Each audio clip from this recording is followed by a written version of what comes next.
মুসলিম রাষ্ট্রে আমরা বসবাস করছি, নিজেকে পরিচয় দিতে চাই মুসলমান, কিন্তু যদি কালেমা তৈয়বা কালেমা শাহাদাত জিজ্ঞাসা করা হয়, ঢাকা শহরের মধ্যে বর্তমানে যুবকদের যদি জিজ্ঞাসা করা হয় মাদ্রাসা যারা পড়ছে না, এমন যদি জিজ্ঞাসা করে 80% যুবক পাওয়া যাবে যারা কালেমা শাহাদাত জানে না, নিজের পরিচয় দিচ্ছে মুসলমান। আমি বিভিন্ন জায়গায় দুইটা ঘটনা শুনিয়ে থাকি। ঢাকা শহরে আমি আমার মাদ্রাসার তালিবে থেকে পাঠিয়েছিলাম, বাড়ি তারা ওই পিছনে একটা বস্তি আছে, বাড়ি তারা মাদ্রাসার পিছনের দিকে লয়ানগর এদিকে বস্তি, সে বস্তিতে পাঠিয়েছিলাম কিছু তালিবে রেলকে। আরেকটা ঘটনা ঘটেছিল মহাখালী রেলওয়ে বস্তিতে।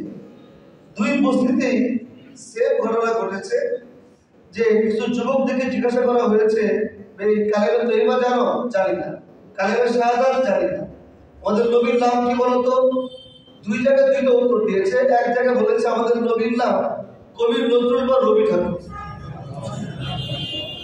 আরেক জায়গায় বলছে যে আমাদের নবীর নাম শেখ মুজিব বা জিয়াউর রহমান। মানে এই নামগুলো কবি নজরুল, রবি ঠাকুর, শেখ মুজিব, জিয়াউর রহমান, এই নামগুলো আমাদের দেশে এত বেশি উচ্চারিত হয়, এত বেশি উচ্চারিত হয়, ছোট বাচ্চাও এই কথা বলতে বাধ্য হচ্ছে নবীর নামের মূল সম্ভবত এগুলো। নবীর নাম তার 100 ভাগের 1 ভাগ আমরা উচ্চারণ করি না।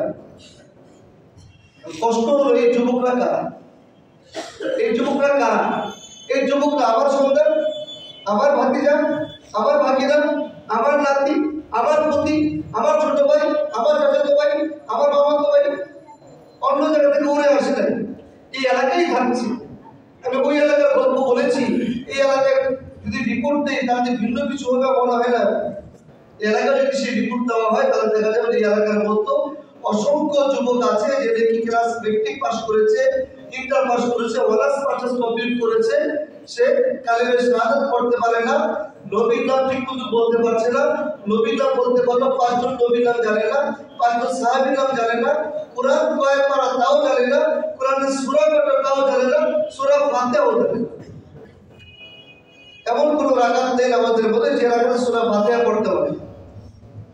মুক্তাদি শুধু পড়তে হয় না, জামাতে পড়লে, এছাড়া প্রত্যেক রাকাতে সূরা ফাতিহা পড়তে হবে। সূরা ফাতিহার মধ্যে মাত্র 7টা আয়াত। কয়টা আয়াত?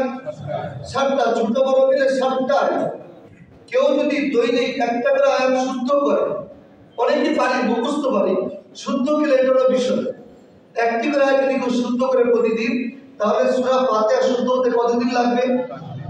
মাত্র 7 দিন, 1 সপ্তাহ। আমরা এমন কয়দিন ইমাম সাহেবের কাছে এসে বসেছি যে হুজুর আমাকে সূরা ফাতিহার একটা আয়াত শিখিয়ে দেন। মাত্র 10 মিনিট সময় নিব আমি ইমাম সাহেবের কাছ থেকে সূরা ফাতিহার আমাকে শিখিয়ে দেবে একটা করে। তো প্রতিদিন যদি না পারি, সপ্তাহে যদি একটা আয়াত শিখি, হুজুর বয়স হয়ে গিয়েছে, জিহ্বা মোটা হয়ে গেছে, এখন আর পারি না। সপ্তাহে একটা আয়াত যদি শিখি তাহলে 7 আয়াত শিখতে 7 সপ্তাহ, 1 সপ্তাহ বোনাস করলে 2 মাস। 2 মাসের মধ্যে সূরা ফাতিহা শুদ্ধ হয়ে যাবে। প্রতিদিন 10 মিনিট করে দিব, 1 সপ্তাহ একটা আয়াত।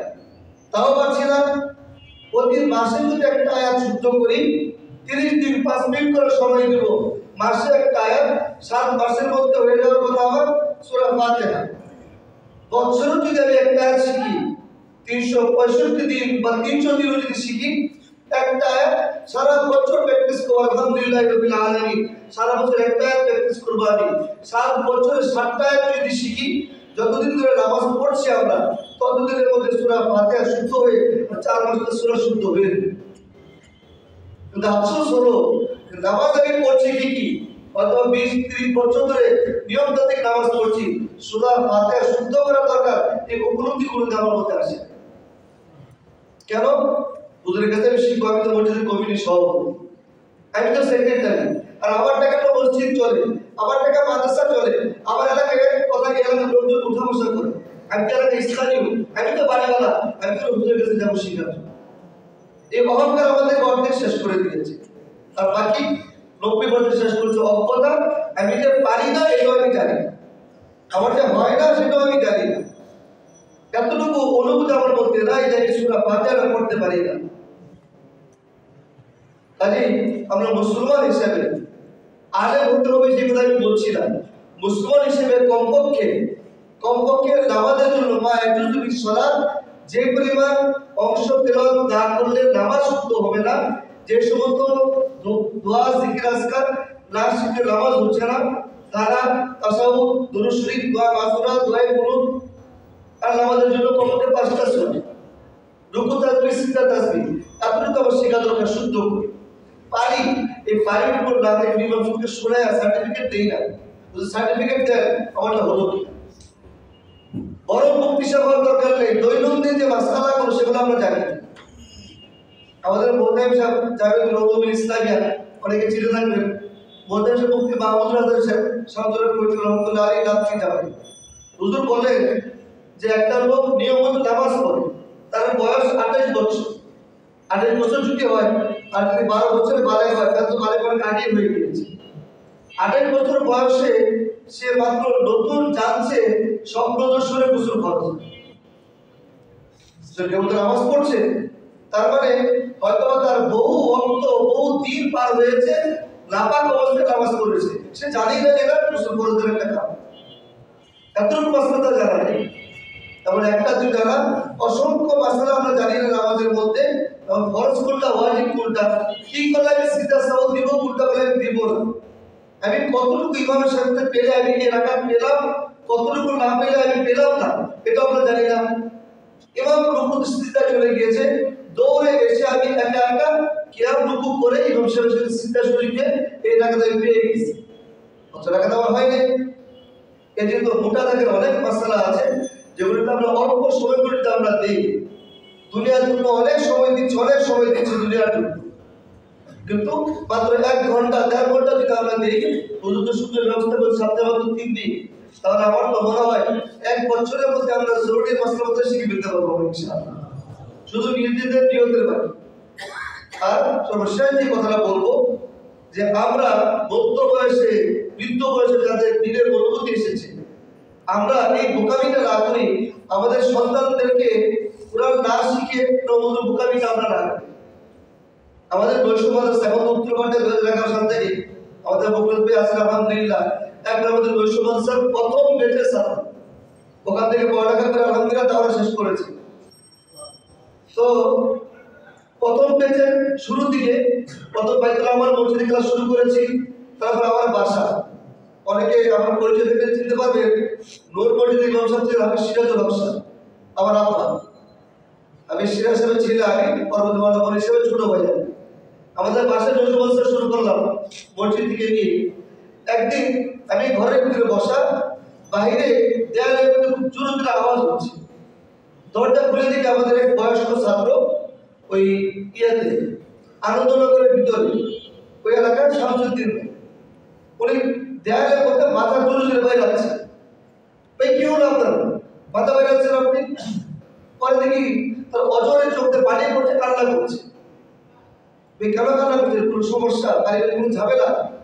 বলে তো কোনো কিছুই না, আমার বাবা আমাকে দুনিয়ার যতটুকু সম্ভব সর্বোচ্চ পর্যায়ে শিক্ষিত আমাকে বানিয়েছে, আমাকে বাড়ি করে দিয়েছে, ঘর করে দিয়েছে, বিয়ে শাদী করে দিয়েছে, আমার বাবা কিছুদিন মারা গিয়েছে, কিন্তু আমার বাবা আমার জীবনে বড় একটা ক্ষতি করে দিয়েছে, আমাকে ঈমান শেখায়, ঈমান শেখায় নাই। বলতে 6 মাস ধরে কোরআন পড়ছি, সূরা ফাতিহা শিখতে পারতেছিলাম, জিহ্বা মোটা হয়ে গেছে। আমার বাবা জেনে শুনে কিন্তু আমার এত বড় ক্ষতি করলো। বাবা কেন ক্ষতি করলো?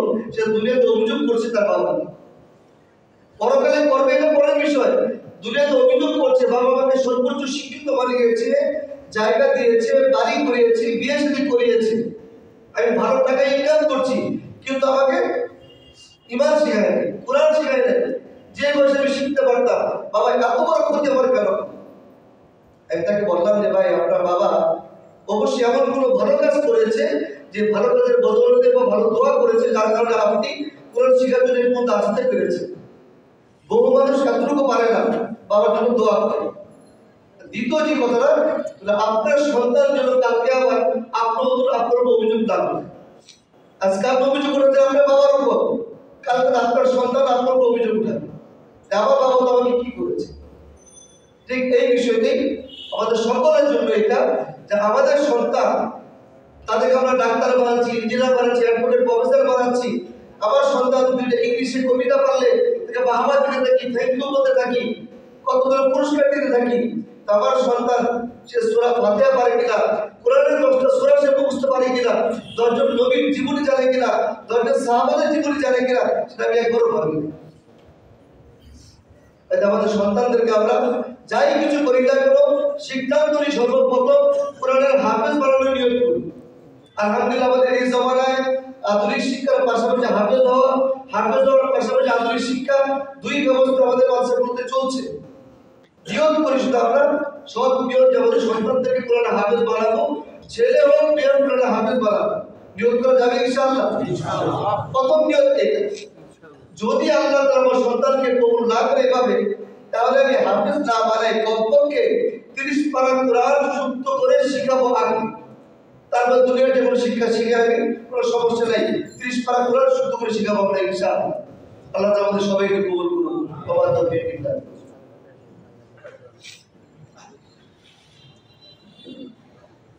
আলহামদুলিল্লাহ, অত্যন্ত চমৎকারভাবে আমাদেরকে কোরআনের শিক্ষার গুরুত্ব অনুধাবন করেছেন। আমরা আল্লাহ তাআলা আমাদের সবাইকে এই কথাগুলো গ্রহণ করার তৌফিক দান করুন।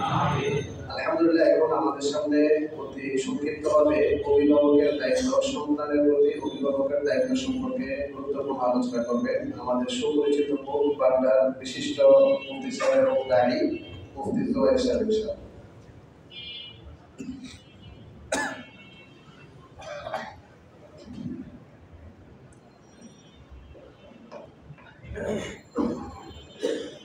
السلام عليكم ورحمة الله وبركاته. الحمد لله وكفى وسلام على عباده الذين اصطفى. أما بعد فأعوذ بالله من الشيطان الرجيم. بسم الله الرحمن الرحيم.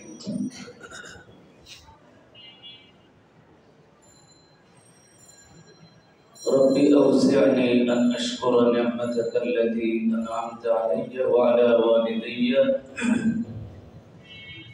وأن أعمل صالحا ترضاه وأصلح لي في ذريتي إني تبت إليك وإني من المسلمين. أولئك الذين نتقبل عنهم أحسن ما عملوا ونتجاوز عن سيئاتهم في أصحاب الجنة وعلى الصدق الذي كانوا يوعدون.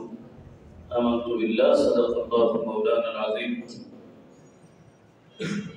সময় অত্যন্ত মূল্যবান এবং উপস্থিত যে সমস্ত সম্মানিত মুরব্বিয়ান, যুবক ভাইরা যারা আছে, বোঝা যাচ্ছে যে এখানে বেকার লোক তেমন নেই। অধিকাংশই কর্মব্যস্ত বা বিভিন্ন ভাবে সমাজে ব্যস্ত এবং দায়িত্বশীল বিভিন্ন মানুষ এখানে বসে। আমার পাশেই আমাদের শ্রদ্ধা মুফতি সাহেবের কথা বলছে। আসলে কথা তো অনেক লম্বা লাগে না, অল্প কথাও যদি ভিতরে চলে যায়, ভিতরে যদি এক বুজুর্গ একদিন বলতেছেন যে আপনারা অনেকে চেনেন মুফতি তাকি ওসমানী দাওয়াত বারাকাতুহু। সারা পৃথিবীতে যদি র্যাঙ্কিং করা হয় যে 10 জন সকল বিষয়ের উপরে যোগ্য আলেম, সারা পৃথিবীর কথা আমি বলছি, ইন্ডিয়া, পাকিস্তান, বাংলাদেশ, সম্ভবত 10 জন আলেমের মধ্যে একজন, যিনি একসময় বিচারক ছিলেন এবং এখনো সারা পৃথিবীর বিভিন্ন কি বলে যে এলমি অঙ্গনে সৌদি আরব তথা ইউরোপ, আমেরিকা উপমহাদেশে বিভিন্ন দায়িত্ব পালন করতেছেন। আমার মনে আছে উনি বাংলাদেশে আসছিলেন বসুন্ধরা ইসলামিক রিসার্চ সেন্টারে, ওখানে একটা প্রোগ্রাম ছিল। তো সেই প্রোগ্রামে ওলামাইরা বেশি ছিলেন এবং অনেক শিক্ষিত মানুষ ছিল। ওনার 2টা মূল প্রোগ্রাম ছিল। একটা ছিল যারা বাংলাদেশে অর্থনীতি নিয়ে কাজ করে, ব্যাংকার বা বিভিন্ন অর্থনৈতিক প্রতিষ্ঠানে কাজ করে, তাদের সাথে অনুষ্ঠানটা ছিল শেরাটনে, আর ওলামা ইকরামের সাথে অনুষ্ঠানটা ছিল বসুন্ধরায়। ওলামা ইকরামের মজলিসে উনি বলতেছেন যে শেখ আব্দুল কাদের জিলানী, আমরা নাম জানি না, আমরা বলি অনেক সময় বড় পীর বলি আর অনেক কিছু বলি। উনি ওনার নিজের নাম কোনোদিন বড় পীরও রাখেননি, গাউসে পাকও রাখেননি। উনি জগৎ বিখ্যাত একজন আলেম ছিলেন, সুন্নতের উপরে চলতেন। বাকি আমাদের দেশে ওনার নামে ওনার মহব্বতের দাবিতে অনেকে অনেক এমনকি অকাম করে। তো যাই হোক, শেখ আব্দুল কাদের জিলানী রহমতুল্লাহ ছেলে পড়াশোনা থেকে ফারেগ হয়ে নতুন বাড়িতে ফিরে আসছে, একেবারে তাজা এলেন। যুবক মানুষ, মাত্রই পড়াশোনা করে আসছেন, কথা বলার কি বলে যে যোগ্যতাও তেমন। তো ওনার যে মজলিস হলো, শেখ আব্দুল কাদের জিলানীকে আল্লাহ তাআলা ইলমের সাথে যে বিশেষ যোগ্যতা দিয়েছিলেন, যার কারণে তিনি এখনো অমর, সেটা হলো ওনার বক্তৃতার মধ্যে আল্লাহ তাআলা এমন ক্ষমতা দান করেছিলেন যে বড় বড় চোর, বাটপার, সন্ত্রাসী ওনার এখানে এসে জীবনকে পরিবর্তন করে দিত। তো ছেলেকে প্রথমে দিয়েছে যে বাবা, এরা তো সবাই তোমার মুরব্বী, এরা তোমার বাবাকে ভালোবাসে এবং বিভিন্ন সময় এখানে একত্রিত হয়, তুমি আলেম হয়ে আসছো, তাদের কিছু কথা বলো। তো যেহেতু পীর সাহেব বা উস্তাদের ছেলে, সবাই ভালোবাসতেছে, মহব্বত করতেছে, মনোযোগ দিয়ে শুনতেছে, কিন্তু ভিতরে নড়তেছে না, ভিতরে তেমন মানে প্রতিক্রিয়া সৃষ্টি হচ্ছে না। তো যাই হোক, কথায় কথায় কোরআনের আয়াত, হাদিস, বিভিন্ন কিছু দিয়ে দলিল প্রমাণ দিয়ে অনেক কথাই তিনি বলতেছেন, যে উঠে যায়নি সম্মানের কারণে, যে আমাদের উস্তাদের ছেলে উঠে যায়নি। তো ওনার একটা সময় পরে শেখ আব্দুল কাদের জিলানী রহমতুল্লাহ আলাইহি নিজে উঠছেন, কথা বলার কোনো বয়ান করেননি। কি বলছেন? ওই দিন ছিল শুক্রবার, বলছেন গত রাতে আমি 1 কাপ দুধ রাখছিলাম, এই দুধটা আমার নিয়ে ছিল, দুধটা দিয়ে আমি সেহরি করব, কিন্তু বিড়াল একটা আসছে, এসে আমার সেহরির দুধটা খেয়ে ফেলছে। আমি এমনিতেই সেহরি নিয়ত করে গেছি। বলেন এটা কি ওয়াজ? এটা ওয়াজ? বিড়াল আসছে, দুধ খাইছে, তাতে কি হয়েছে? কিন্তু পুরো মজলিস তখন ভো ভো করে কাঁদতেছে, বাচ্চা মরে গেলে যেরকম ফুফাই কাঁদে, তো সেরকম কাঁদতেছে। তো আমার এই কথা বলার উদ্দেশ্য হলো, দুনিয়াতে এখন ওয়াজ নসিহতের অভাব নেই। বাড়িটায় বসে কেউ সৌদি আরবের কাবা শরীফের খতিবের খুতবা শুনতে পারবে, এবং বিভিন্ন লেটেস্ট ভার্সনের ওয়াজ, কত ধরনের ভাইরাল ওয়াজ, আধা ভাইরাল ওয়াজ, বিভিন্ন ওয়াজ। কিন্তু ওভারঅল যদি মানুষের অবস্থার পরিবর্তন হতো, কমপক্ষে মানুষ যদি মানুষের অন্যায় হতে পারে, কিন্তু মানুষ যদি অন্যায়কে অন্যায় মনে করতো কমপক্ষে, তাহলে কি আমাদের এত মারামারি করা লাগবে? তার মানে বোঝা যায় ওয়াজ এটার উপকার থেকে খালি না, এটার উপকার আছে, কিন্তু মানুষের পরিবর্তন হয় মানুষ দ্বারা, মানুষের পরিবর্তন হয় মানুষ দ্বারা। কিছু ভালো মানুষের দরকার। আমি ওয়াজ করবো না আগে, কারণ ভাই যা বলছে এটাই যথেষ্ট। আমার সবচেয়ে খুশি লাগতেছে, এই মসজিদে তো প্রায় সময় আমরা নামাজ পড়ি, কখনো দোতলায়, কখনো 3 তলায়। মাঝখানে আমি প্রায় 1 বছর মসজিদ ছাড়াই ছিলাম, জুমা পড়াইনি, তখনও মাঝে মাঝে এখানে এসে জুমা পড়তাম। তো আজকের এই নতুন পরিবেশ আমাকে অত্যন্ত আনন্দিত করছে যে ইমাম সাহেব এবং এলাকাবাসী, এলাকার মানুষের ঈমান আকীদা নিয়ে ভাবতেছে বা সেটার জন্য একটা কর্মসূচি গ্রহণ করার পরিবেশ তৈরি করছে। ওয়াজ আপনারাও জানেন, ওয়াজ আপনাদেরও জানা আছে। সুতরাং আমার ভাইজান আব্দুল মজিদ সাহেব, এনারা দুইজনই সারা দেশে বিভিন্ন রকমের দায়িত্ব পালন করেন।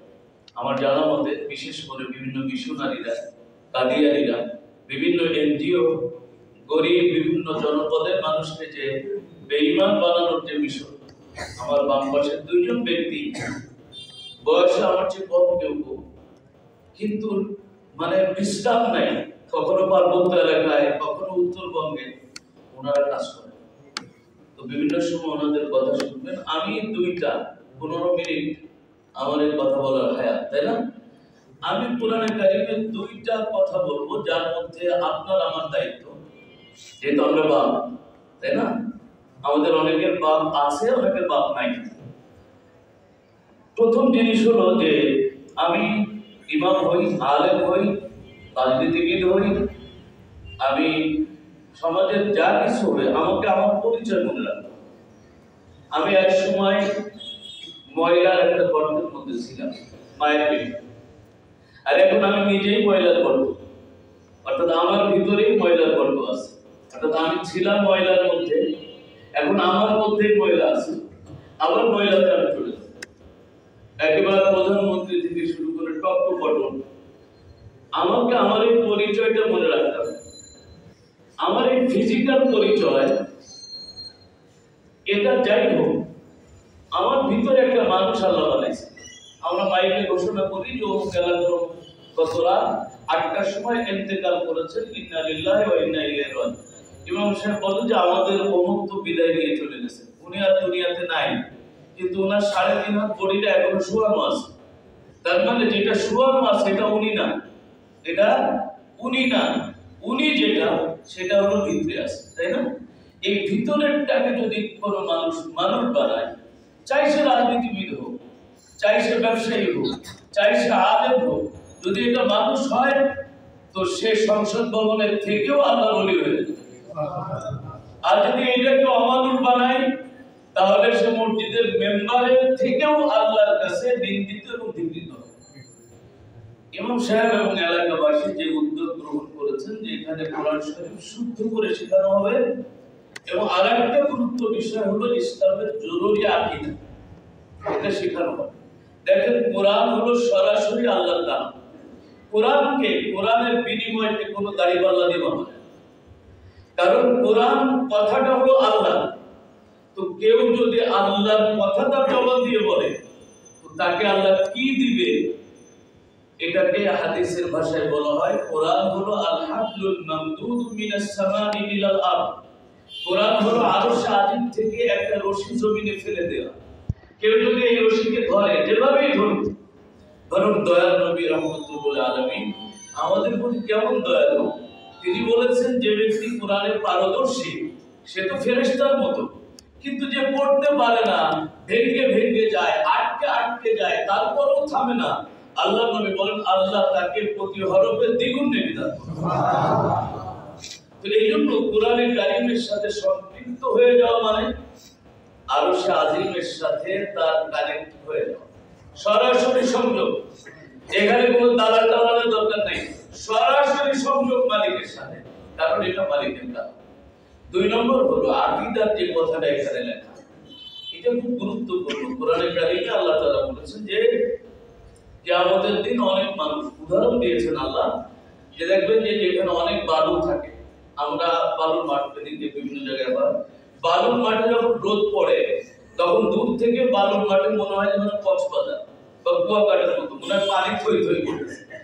আল্লাহ বলতেছেন যাদের আকীদা শুদ্ধ নাই, যাদের ঈমান পরিচ্ছন্ন না, তাদের নামাজ, রোজা, হজ, যাকাত, দান, সদকা, মসজিদ বানানো, মাদ্রাসা বানানো, যা কিছু করো, যদি ঈমান আর আকীদা শুদ্ধ না থাকে তাহলে তাদের আমলটা হলো মরুভূমির মরীচিকার মতো। পিপাসিত ব্যক্তি দূর থেকে পানি মনে করে সেখানে যাবে, কিন্তু সেখানে যে পানি নামক কোনো বস্তুই পাবে না। আল্লাহ উদাহরণ দিয়েছেন যে সে অনেক আমল করে নিজের ভিতরে একটা আত্মতৃপ্তি, মাশাআল্লাহ আমি তো অনেক কিছু করছি, এখন আজরাইল আসলে আমি সালাম দিয়ে যাবো, জান্নাতে যাব। আল্লাহ বলেন হাত্তা ইযা জাআহু, যখন ওই খাল পার হবে, মৃত্যুর খাল, এখানে এসে সে কিছুই পাবে না, আল্লাহকে পেয়ে যাবে, আর আল্লাহ তার হিসাব চুকায়। এই জন্য অভিভাবকদের যে দায়িত্ব, সেই দায়িত্বের অনুভূতি আমার ভিতরে একটু একটু করে যখন কোরআন যাবে, অনুভূতি অটোমেটিক তৈরি হবে। হুজুরের ওয়াজ আছে, হুজুরের ওয়াজ লাগবে, কারণ কোরআন এমন এক সম্পদ। কোরআন দেখবেন যে একজন এখানে ব্যথা করে, এখানে আবার অবশ হয়ে যায়, এরকমই হয়। অভিজ্ঞ ডাক্তার একটা হিসাব করে অ্যান্টিবায়োটিক দেয়, বলে যে আমার তো 10 রকম অসুখ, আপনি একটা ওষুধ দিলেন। তো ডাক্তার জানে যে এই সব অসুখের উৎপত্তি হলো এক জায়গায়, সুতরাং এক ওষুধের চিকিৎসা হবে ইনশাআল্লাহ। আমিও কি বলে যে আপনাদের সাথে এই কি বলে যে উদ্যোগের সফলতা কামনা করি। কোরআনে কারিমে আল্লাহ তাআলা একটা দোয়া বলেছেন সূরা ফুরকানে, যে প্রত্যেক মানুষের উচিত সেই দোয়া পড়তে। রব্বানা, আমরা বলি সবাই রব্বানা হাব লানা মিন আজওয়াজিনা ওয়া যুররিয়াতিনা কুররাতা আয়ুন ওয়াজআলনা লিল মুত্তাকিনা ইমাম। হে আমাদের প্রতিপালক, হে আমাদের প্রতিপালক, আপনি আমাদের স্ত্রী সন্তান, অথবা এই দোয়াটা যদি স্ত্রী করে তো তার উদ্দেশ্য হবে আমাদের স্বামী সন্তান পরিবারের সদস্যদেরকে এমন করে দেন যেন সেদিকে তাকালে চোখ শীতল হয়ে যায়, অন্তরে প্রশান্তি আসে। এখন কিভাবে আসবে যে আমার ছেলে অনেক টাকা পয়সা মালিক, অনেক কিছু, আল্লাহ তাআলা এটার আবার কভার করে দিয়েছে পুরোটা, যে না ওয়াজআলনা লিল মুত্তাকিনা ইমামা, আমাদেরকে এবং আমাদের সন্তান পরিবারকে মুত্তাকিনদের ইমাম বানায়। সুতরাং প্রত্যেক অভিভাবকের দায়িত্ব হলো দুনিয়াতে তার সন্তানের উন্নতি অগ্রগতির আগে সন্তান যাতে মুত্তাকিনদের ইমাম হয় সেভাবে চেষ্টা করা। আর মুত্তাকিকে আল্লাহ তাআলা কোরআনে কারীমের প্রথমে সূরা বাকারার একেবারে প্রথমে বলছেন যে এই কোরআন অবশ্যই মুত্তাকিকে হেদায়েত দিয়ে জান্নাতে দিবে। আল্লাহ তাআলা এই উদ্যোগকে কবুল করুক এবং আমাদের এই কুয়েতি মসজিদ, যেটা ঐতিহাসিক মসজিদ, এই এলাকার এই সম্মানিত মানুষ এবং আমাদের সম্মানিত ইমাম সাহেব সবার উদ্যোগে পুরো এলাকায় এটা একটা নমুনা হোক, যেন মসজিদগুলো নামাজের পরে তালাবদ্ধ না হয়ে যায়। মুহাম্মদুর রাসূলুল্লাহ মসজিদ থেকে যেরকম পুরো এলাকা আরো এলাকা সম্প্রসারিত হয়ে একসময় পৃথিবীব্যাপী মানুষের দিন এবং কল্যাণের জন্য কর্মসূচি নিয়েছে, এই মসজিদ যেন আমাদের এলাকার নমুনা হয়, যেন অন্যান্য মসজিদগুলোতেও তারা উৎসাহিত হয়ে এই মহৎ উদ্যোগ গ্রহণ করে। আমি এই আশাবাদ ব্যক্ত করে এবং আমার মুরব্বীদের কাছে, মুসল্লি ভাইদের কাছে এই দাবি রেখে যে কোনো পরিস্থিতিতে যেন এই উদ্যোগ ব্যাহত না, বন্ধ না, কোনো ত্রুটি হলো, ত্রুটি হয়ে গেল, আমরা যেন ভালোবাসার সাথে, পরামর্শের সাথে, সহমর্মিতার সাথে এটাকে আদায় দিতে পারি। আল্লাহ তাআলা কবুল করুন। আমিন। ওয়া আখিরু দাওয়ানা আনিল হামদুলিল্লাহি রাব্বিল আলামিন।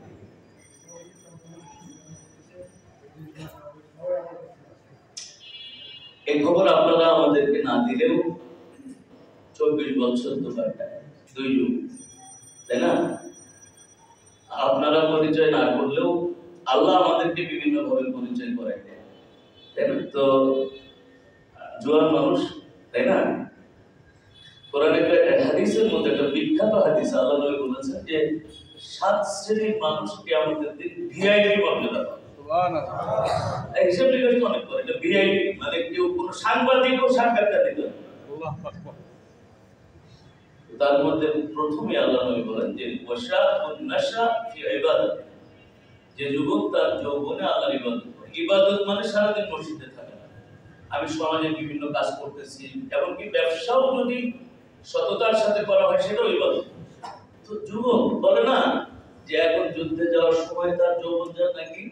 তো আমরা আমাদের যারা কমিটির সম্মানিত সদস্য দাড়ি 2-1টা পাকলেও আমরা তাদেরকে যুবক হিসেবে কাউন্ট করতেছি এবং তাদের এই যৌবন, তাদের এই উদ্যম, তাদের এই শক্তিকে আল্লাহ তাআলা দীর্ঘজীবী করুক, দীর্ঘায়ু করুক।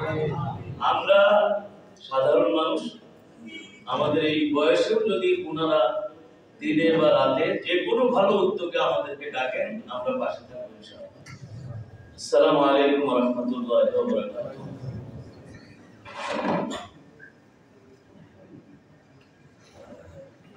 মাশাআল্লাহ, শুকরান, জাযাকুমুল্লাহু আহসানাল জাযা। হুজুর অত্যন্ত চমৎকারভাবে আমাদেরকে বুঝিয়েছেন। আল্লাহ তাআলা আমাদের সবাইকে আমল করার তৌফিক দান করুন।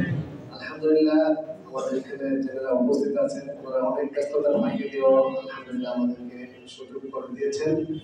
আপনারা অবশ্যই যারা মেহমান আছেন ওনারা আসলে অত্যন্ত আনন্দিত হবেন। ওনারা অবশ্যই জানেন আলহামদুলিল্লাহ আমাদের এই মসজিদ এবং মাদ্রাসা বাইতুল মুকাদ্দাম কুয়েতি জামে মসজিদ আর প্লাস এখানে বজলুর রহমান বাইতুল মুকাদ্দাম কওমি মাদ্রাসা ওইখানা এই উভয়টি প্রতিষ্ঠানকে কিভাবে ধীরস্থিরতার সাথে সুন্দরভাবে সুশৃঙ্খলভাবে গঠনমূলকভাবে উন্নত করা যায় সেই হিসাবে মসজিদের সকল এই কমিটির সকল সদস্যবৃন্দ আলহামদুলিল্লাহ ওনারা প্রতিজ্ঞা করেছেন এবং অনেকগুলো কর্মসূচি হাতে নিয়েছেন। তারই একটি ধারাবাহিক কর্মসূচি হচ্ছে আলহামদুলিল্লাহ আমাদের এখানে সাপ্তাহিক তাফসীর চালু আছে, দারসুল ফিকহি, দারসুল হাদিস, দারসুল কোরআন মাসক চালু আছে এবং তারই ধারাবাহিকতায় আলহামদুলিল্লাহ সকলের পরামর্শক্রমে আমাদের এই ফরজা আইন মাকতাব চালু হয়েছে। আলহামদুলিল্লাহ আমাদের সকলের স্বতঃস্ফূর্ততা আছে। আলহামদুলিল্লাহ আমরা সবাই ওদের জন্য দোয়া করবো। এখন আলহামদুলিল্লাহ আমাদের মাঝে গুরুত্বপূর্ণ আলোচনা নিয়ে আসার পূর্বে আপনারা অনেকেই জানেন আর অনেকে জানেন না হয়তো, ডিসেম্বর মাসের 14 তারিখ থেকে জানুয়ারি মাসের 1 তারিখ পর্যন্ত স্কুলগামী শিক্ষার্থী ক্লাস 5 থেকে ক্লাস 10 পর্যন্ত শিক্ষার্থীদের জন্য আমরা একটা বিশেষ কোরআন শিক্ষার একটি কোর্স আলহামদুলিল্লাহ করেছিলাম। সেখানে আলহামদুলিল্লাহ আমাদের প্রায় 30 জন উপস্থিত ছিলেন। 30 জনের মধ্যে সর্বশেষ 25 জন ছিলেন। ওনারা খুব সুন্দরভাবে আলহামদুলিল্লাহ অনেক কিছু শিখেছেন।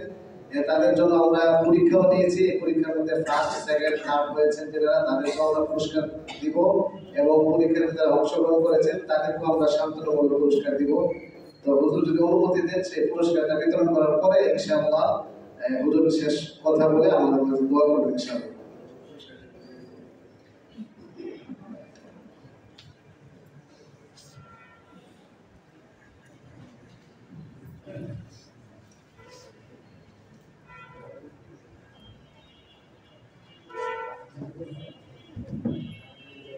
আলহামদুলিল্লাহ আমি খুব অত্যন্ত আনন্দিত। আমি যে উত্তরটা দিয়েছিলাম আলহামদুলিল্লাহ সেটা অনেকটা সফল হয়েছি। আমাদের এখানে যারা অংশগ্রহণ করেছেন ওনাদের থেকে আমরা কিছু অনুভূতি শুনবো। আমাদের এখানে ছাত্র যারা অংশগ্রহণ করেছেন সবাই এখানে আলহামদুলিল্লাহ উপস্থিত আছেন। এখানে আলহামদুলিল্লাহ যারা অংশগ্রহণ করেছেন তার মধ্যে আমাদের পরীক্ষাতে অংশগ্রহণ করার পরে পরীক্ষায় ফার্স্ট হয়েছেন যিনি, সে হচ্ছে প্রথম স্থান অধিকার করেছেন মোহাম্মদ তানভীর আহমদ, পিতা আসাদুজ্জামান। সে অত্যন্ত আলহামদুলিল্লাহ সুচারুরূপে প্রত্যেকটা ক্লাস সে নিয়মিত করেছে এবং সে পরীক্ষাতেও ভালো রেজাল্ট করেছে। কিন্তু দুঃখজনক হলেও সত্য, সে আজকে আসরের পরে সে আমাকে ফোন দিয়ে বলতেছে যে হুজুর আমার তো নানা মারা গেছে, এখন তো আমাকে বাড়ি চলে যেতে হইতেছে। তো এই জন্য ওনাকে আমরা উপস্থিত করতে পারি। পুরস্কারটা আছে পরে সে নিয়ে যাবে, মোহাম্মদ তানভীর আহমদ আসাদুজ্জামান। দ্বিতীয় স্থান অধিকার করেছেন আমাদের নাঈম মোহাম্মদ নাঈম আব্দুল্লাহ। নাঈম আব্দুল্লাহ আছো? নাঈম আব্দুল্লাহ সামনে আসো। পিতা আব্দুল আলামিন, সেও আলহামদুলিল্লাহ সবগুলো ক্লাস করেছে, একদিন মিস হয়েছে এবং সে অত্যন্ত খুব সুন্দরভাবে আমাদের ক্লাসগুলো করেছে। এখন থেকে তার থেকে একটু অনুভূতি শুনবো এবং সূরা ফাতিহাটা আমরা শুনবো ইনশাআল্লাহ। তুমি এদিকে আসো।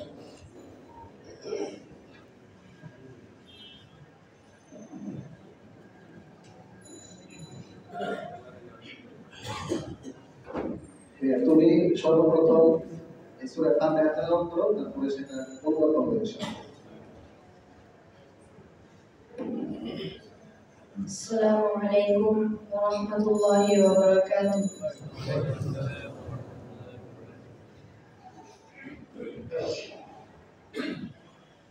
আউযু বিল্লাহি মিনাশ শাইতানির রাজীম।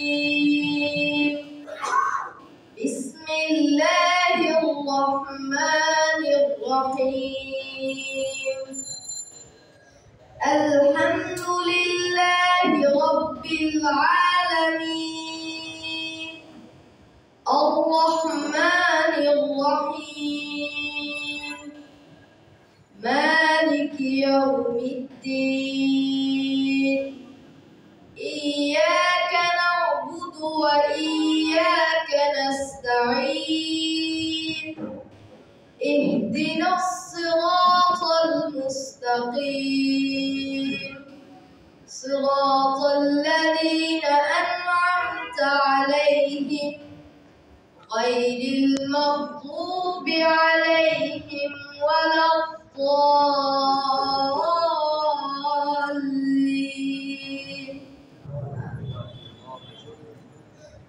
বিসমিল্লাহির রহমানির রহিম। পরম করুণাময় অসীম দয়ালু আল্লাহ তাআলার নামে শুরু করছি। আলহামদুলিল্লাহি রাব্বিল আলামিন। সকল প্রশংসা আল্লাহ তাআলার, যিনি জগৎটির পালনকারী। আর রহমানির রহিম, যিনি পরম করুণাময় অসীম দয়ালু। মালিকি ইয়াউমিদ্দিন, যিনি বিচার দিনের মালিক।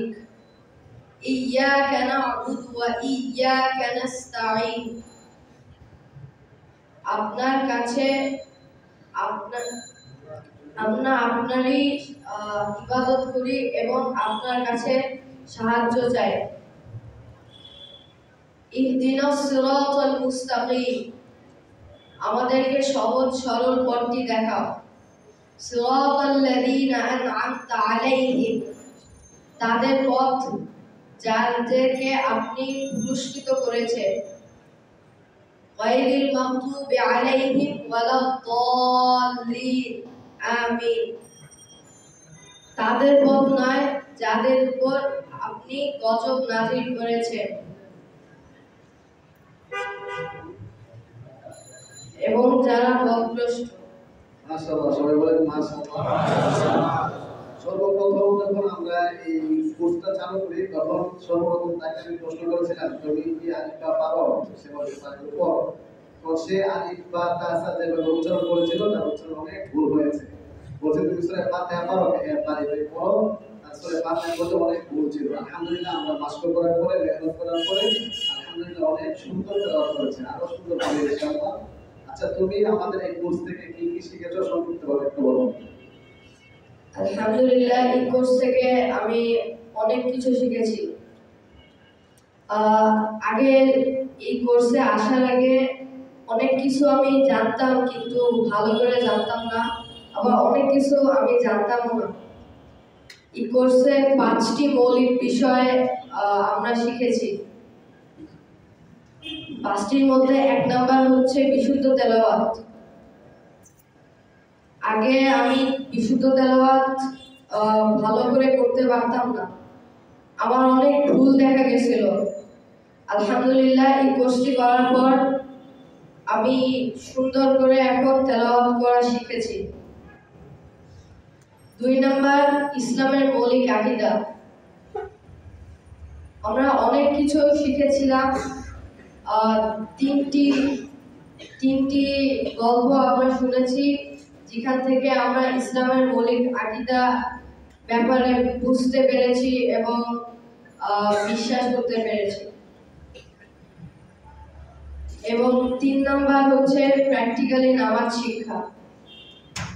আমাদের নামাজে অনেক ভুল হয়, আর সেই ভুলগুলা আমি ঠিক করতে পেরেছি আলহামদুলিল্লাহ। 4 নাম্বার, জুম্মা, ঈদ, জানাজা নামাজ শিক্ষা। এই নামাজগুলি আমি আলহামদুলিল্লাহ এই কোর্স করে শিখতে পেরেছি। 5 নাম্বার, গুরুত্বপূর্ণ মাসালা মাসাইল। আমি অনেক মাসালা মাসাইল আগে জানতাম না, সেই মাসালা মাসাইল আমি এই কোর্সটি করে শিখতে পেরেছি আলহামদুলিল্লাহ। আচ্ছা, তুমি যে বললা যে মৌলিক আকীদার মধ্যে 3টা গল্প, সেই 3টা গল্প সেগুলো নাম কি ছিল? প্রথমটি ছিল হচ্ছে আল্লাহ যা করে ভালোর জন্যই করে। দ্বিতীয়টি হচ্ছে আল্লাহ সবাইদের সবসময় আমাদেরকে দেখে। আর 3 নাম্বার হচ্ছে সকল প্রশংসা আল্লাহ। সকল প্রশংসা সবসময় আল্লাহ। তারপরে আমরা তাদেরকে শিখেছি ইসলামী আকীদাতে কালিমাতুল তাইয়্যিবা, কালিমাতুল শাহাদা, ঈমানের মুজমাল, ঈমানুল ফসল। তুমি কালিমাতুল শাহাদাটা একটু আরবিতে শোনান, তারপরে ইংরেজিতে অনুবাদ শোনান। লা ইলাহা ইল্লাল্লাহ,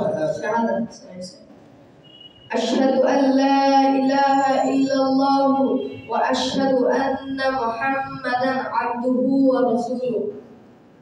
I bear witness that there is no God but Allah, and Prophet Muhammad sallallahu alaihi wasallam is his messenger and servant. আমি সাক্ষ্য দিচ্ছি যে আল্লাহ তাআলা ছাড়া কোনো ইলাহ নেই এবং আমি আরো সাক্ষ্য দিচ্ছি যে হযরত মুহাম্মদ সাল্লাল্লাহু আলাইহি ওয়াসাল্লাম তার নবী বান্দা ও নবী। মাশাআল্লাহ, শুকর জাযাকাল্লাহ, সে আমাদের অনেক চমৎকার উপস্থাপন করেছে। এখন সে আমাদের পূর্বের মধ্যে দ্বিতীয় স্থান অধিকার করেছে। সে এখন আসলে পুরস্কার গ্রহণ করবেন আমাদের সম্মানিত মুফতি আব্দুল মাজিদ সাহেব।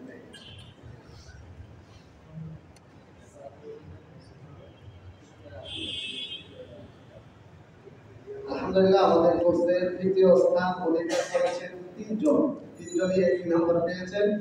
তো আলহামদুলিল্লাহ, তৃতীয় স্থান অধিকার করেছেন মোহাম্মদ সাব্বির আহমদ, পিতা নুরুন নবী।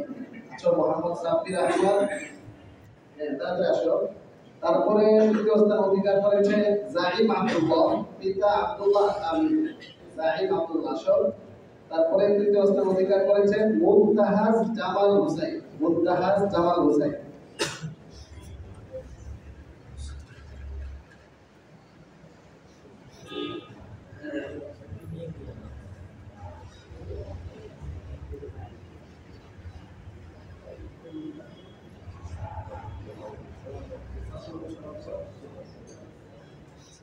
তারপর আলহামদুলিল্লাহ, আমাদের যারা অংশগ্রহণ করেছেন পরীক্ষাতে, অনেকেই পরীক্ষায় অংশগ্রহণ করতে পারে নাই, বিভিন্ন ঝামেলার কারণে বাড়ি থেকে গিয়েছিল, পরীক্ষা ছিল, এই জন্য অনেকে পরীক্ষাতে অংশগ্রহণ করেছেন। যারা পরীক্ষাতে অংশগ্রহণ করেছেন তাদেরকে সান্ত্বনামূলক পুরস্কার।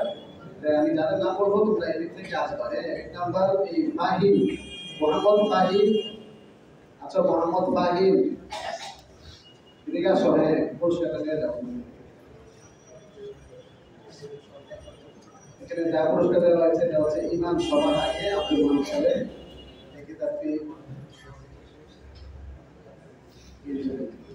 ঠিক আছে, আসো ফাহিম পুরস্কার গ্রহণ করবেন আমাদের সম্মানিত সেক্রেটারি সাহেব থেকে।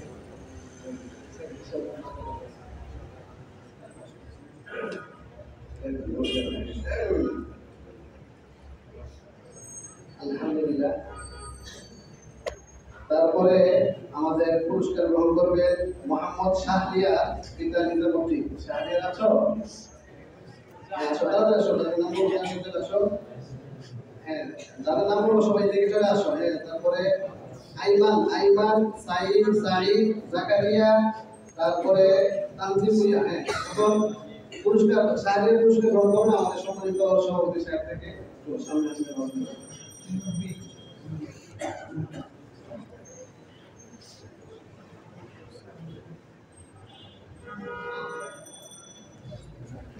তারপরে সাইদ, আমাদের এখন সাইদ পুরস্কার গ্রহণ করবে আমাদের সম্মানিত সহসভাপতি সাহেব আবুল হাসান সাহেব থেকে। তারপরে পুরস্কার গ্রহণ করবেন জাকারিয়া, আমাদের সম্মানিত হাজী মনিরুল হক সাহেব থেকে। জাকারিয়া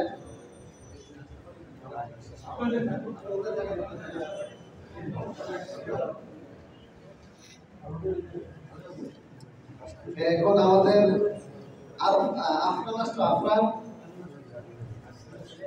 আপনার দিকে আসো। আপনার পুরস্কার গ্রহণ করবেন আমাদের আমির সাহেব আলী আহমদ সাহেব থেকে।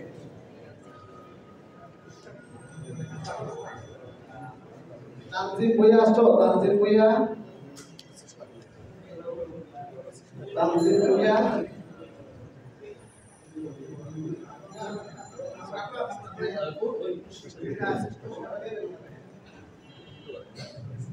তারপরে তানজিম ভুইয়া। আমাদের কোর্সের মধ্যে একজন ভর্তি ছাত্র আছে, আমাদের লজ্জার কোনো বিষয় না, আমরা কোরআন সবাইকে আমরা কোরআন শেখার জন্য উন্মুক্ত ছিল। আলহামদুলিল্লাহ, যদিও বিশেষ কোর্স ছিল ক্লাস 5 থেকে ক্লাস 10 পর্যন্ত, আমাদের মাঝে একজন মুরব্বী ছাত্র অংশগ্রহণ করেছেন। তিনি হচ্ছেন মোহাম্মদ সিদ্দিকুর রহমান সাহেব। আপনি পুরস্কার গ্রহণ করবেন আমাদের জুবাই সাহেব থেকে। আলহামদুলিল্লাহ, কষ্ট করেছেন, ঘুম থেকে উঠে অনেক কষ্ট করে দিয়েছে, অংশগ্রহণ করেছেন। তারপরে আলিফ মুনতাহা আদিব পুরস্কার গ্রহণ করবেন আমাদের এই সম্মানিত কেসিয়ার সাহেব থেকে আমাদের পুরস্কার গ্রহণ করবেন আদিব। তারপরে এই যে আদিব পুরস্কার গ্রহণ করবে আমাদের সম্মানিত সিনিয়র সহ সভাপতি আবু সাঈদ বিশ্বাস বাবুল ভাই থেকে। আদিব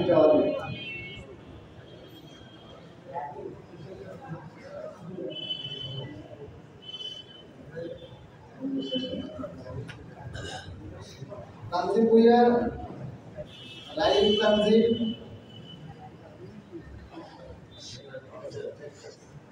আসলে আসতে পারেন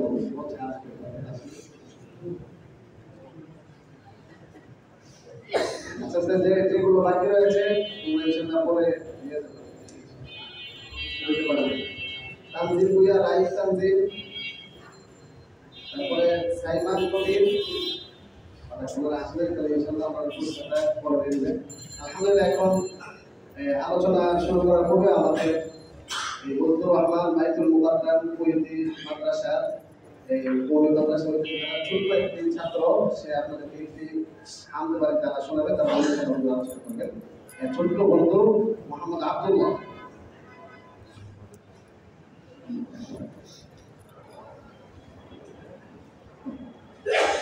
السلام عليكم ورحمة الله وبركاته.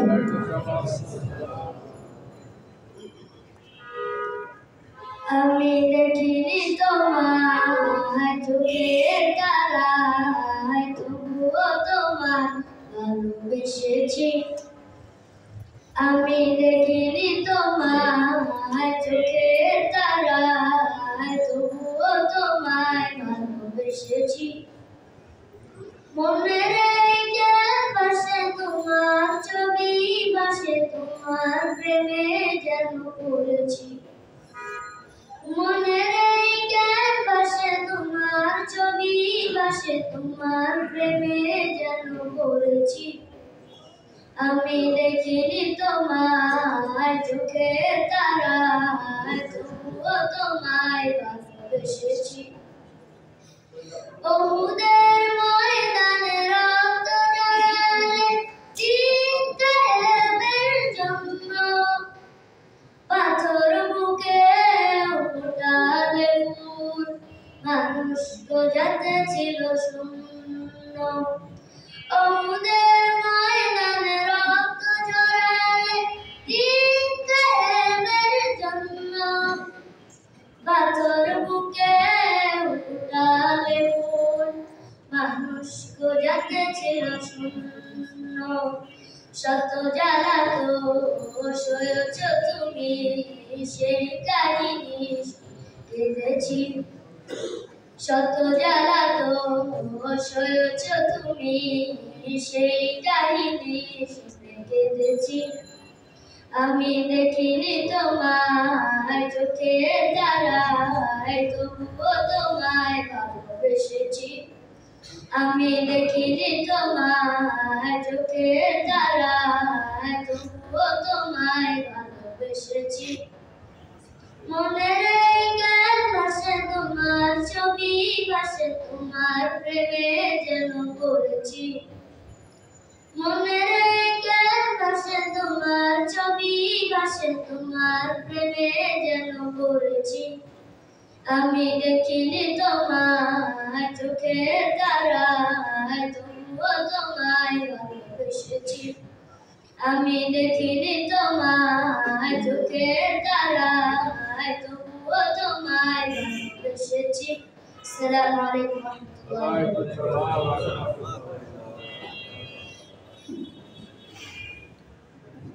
মাশাআল্লাহ, জাযাকুমুল্লাহু আহসানান। আল্লাহ তাআলা তাকে ছোট্ট বন্ধু আমাকে চমৎকার হৃদয় বিদারক একটি গজল আলহামদুলিল্লাহ শুনিয়েছেন। আল্লাহ তাআলা তাকে যোগ্য একজন আলেম মুফতি হিসেবে কবুল করুন।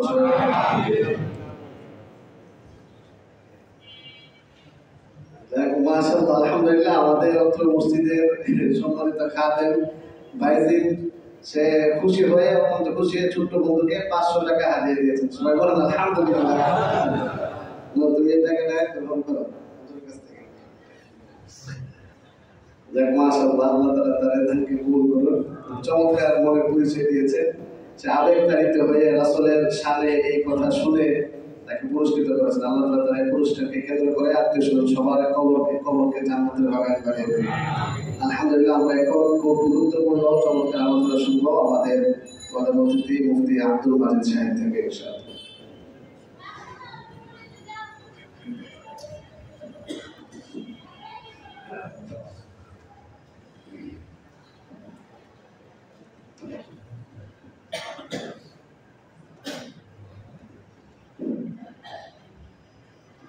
بسم الله الرحمن الرحيم.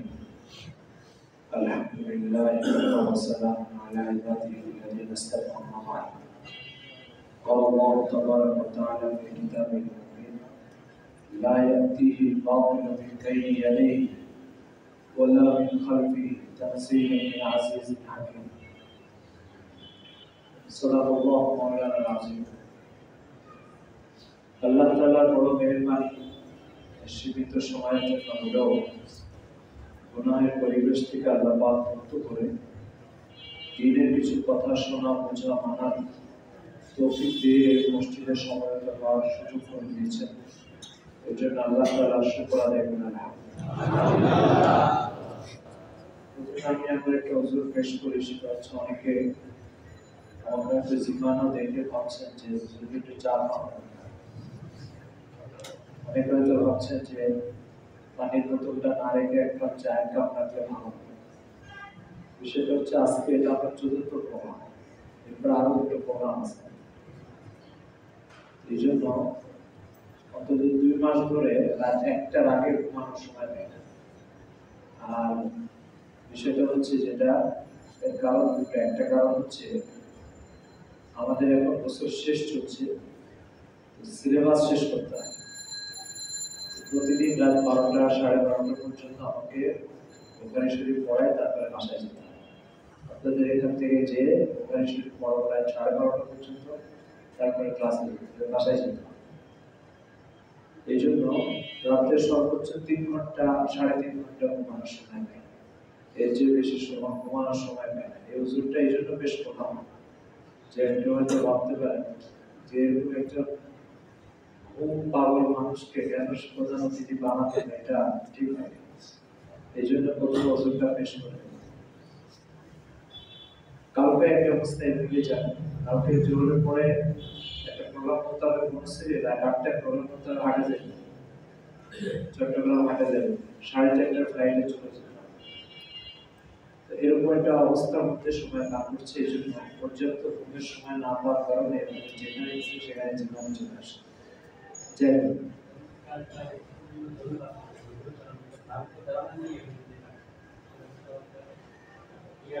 না না, এটার পিছনের অভিজ্ঞতা আছে। আমি একদিন একটা মিডিয়াতে প্রোগ্রাম করছি, মিডিয়ার প্রোগ্রামটা সরাসরি ফেসবুকে যাচ্ছি।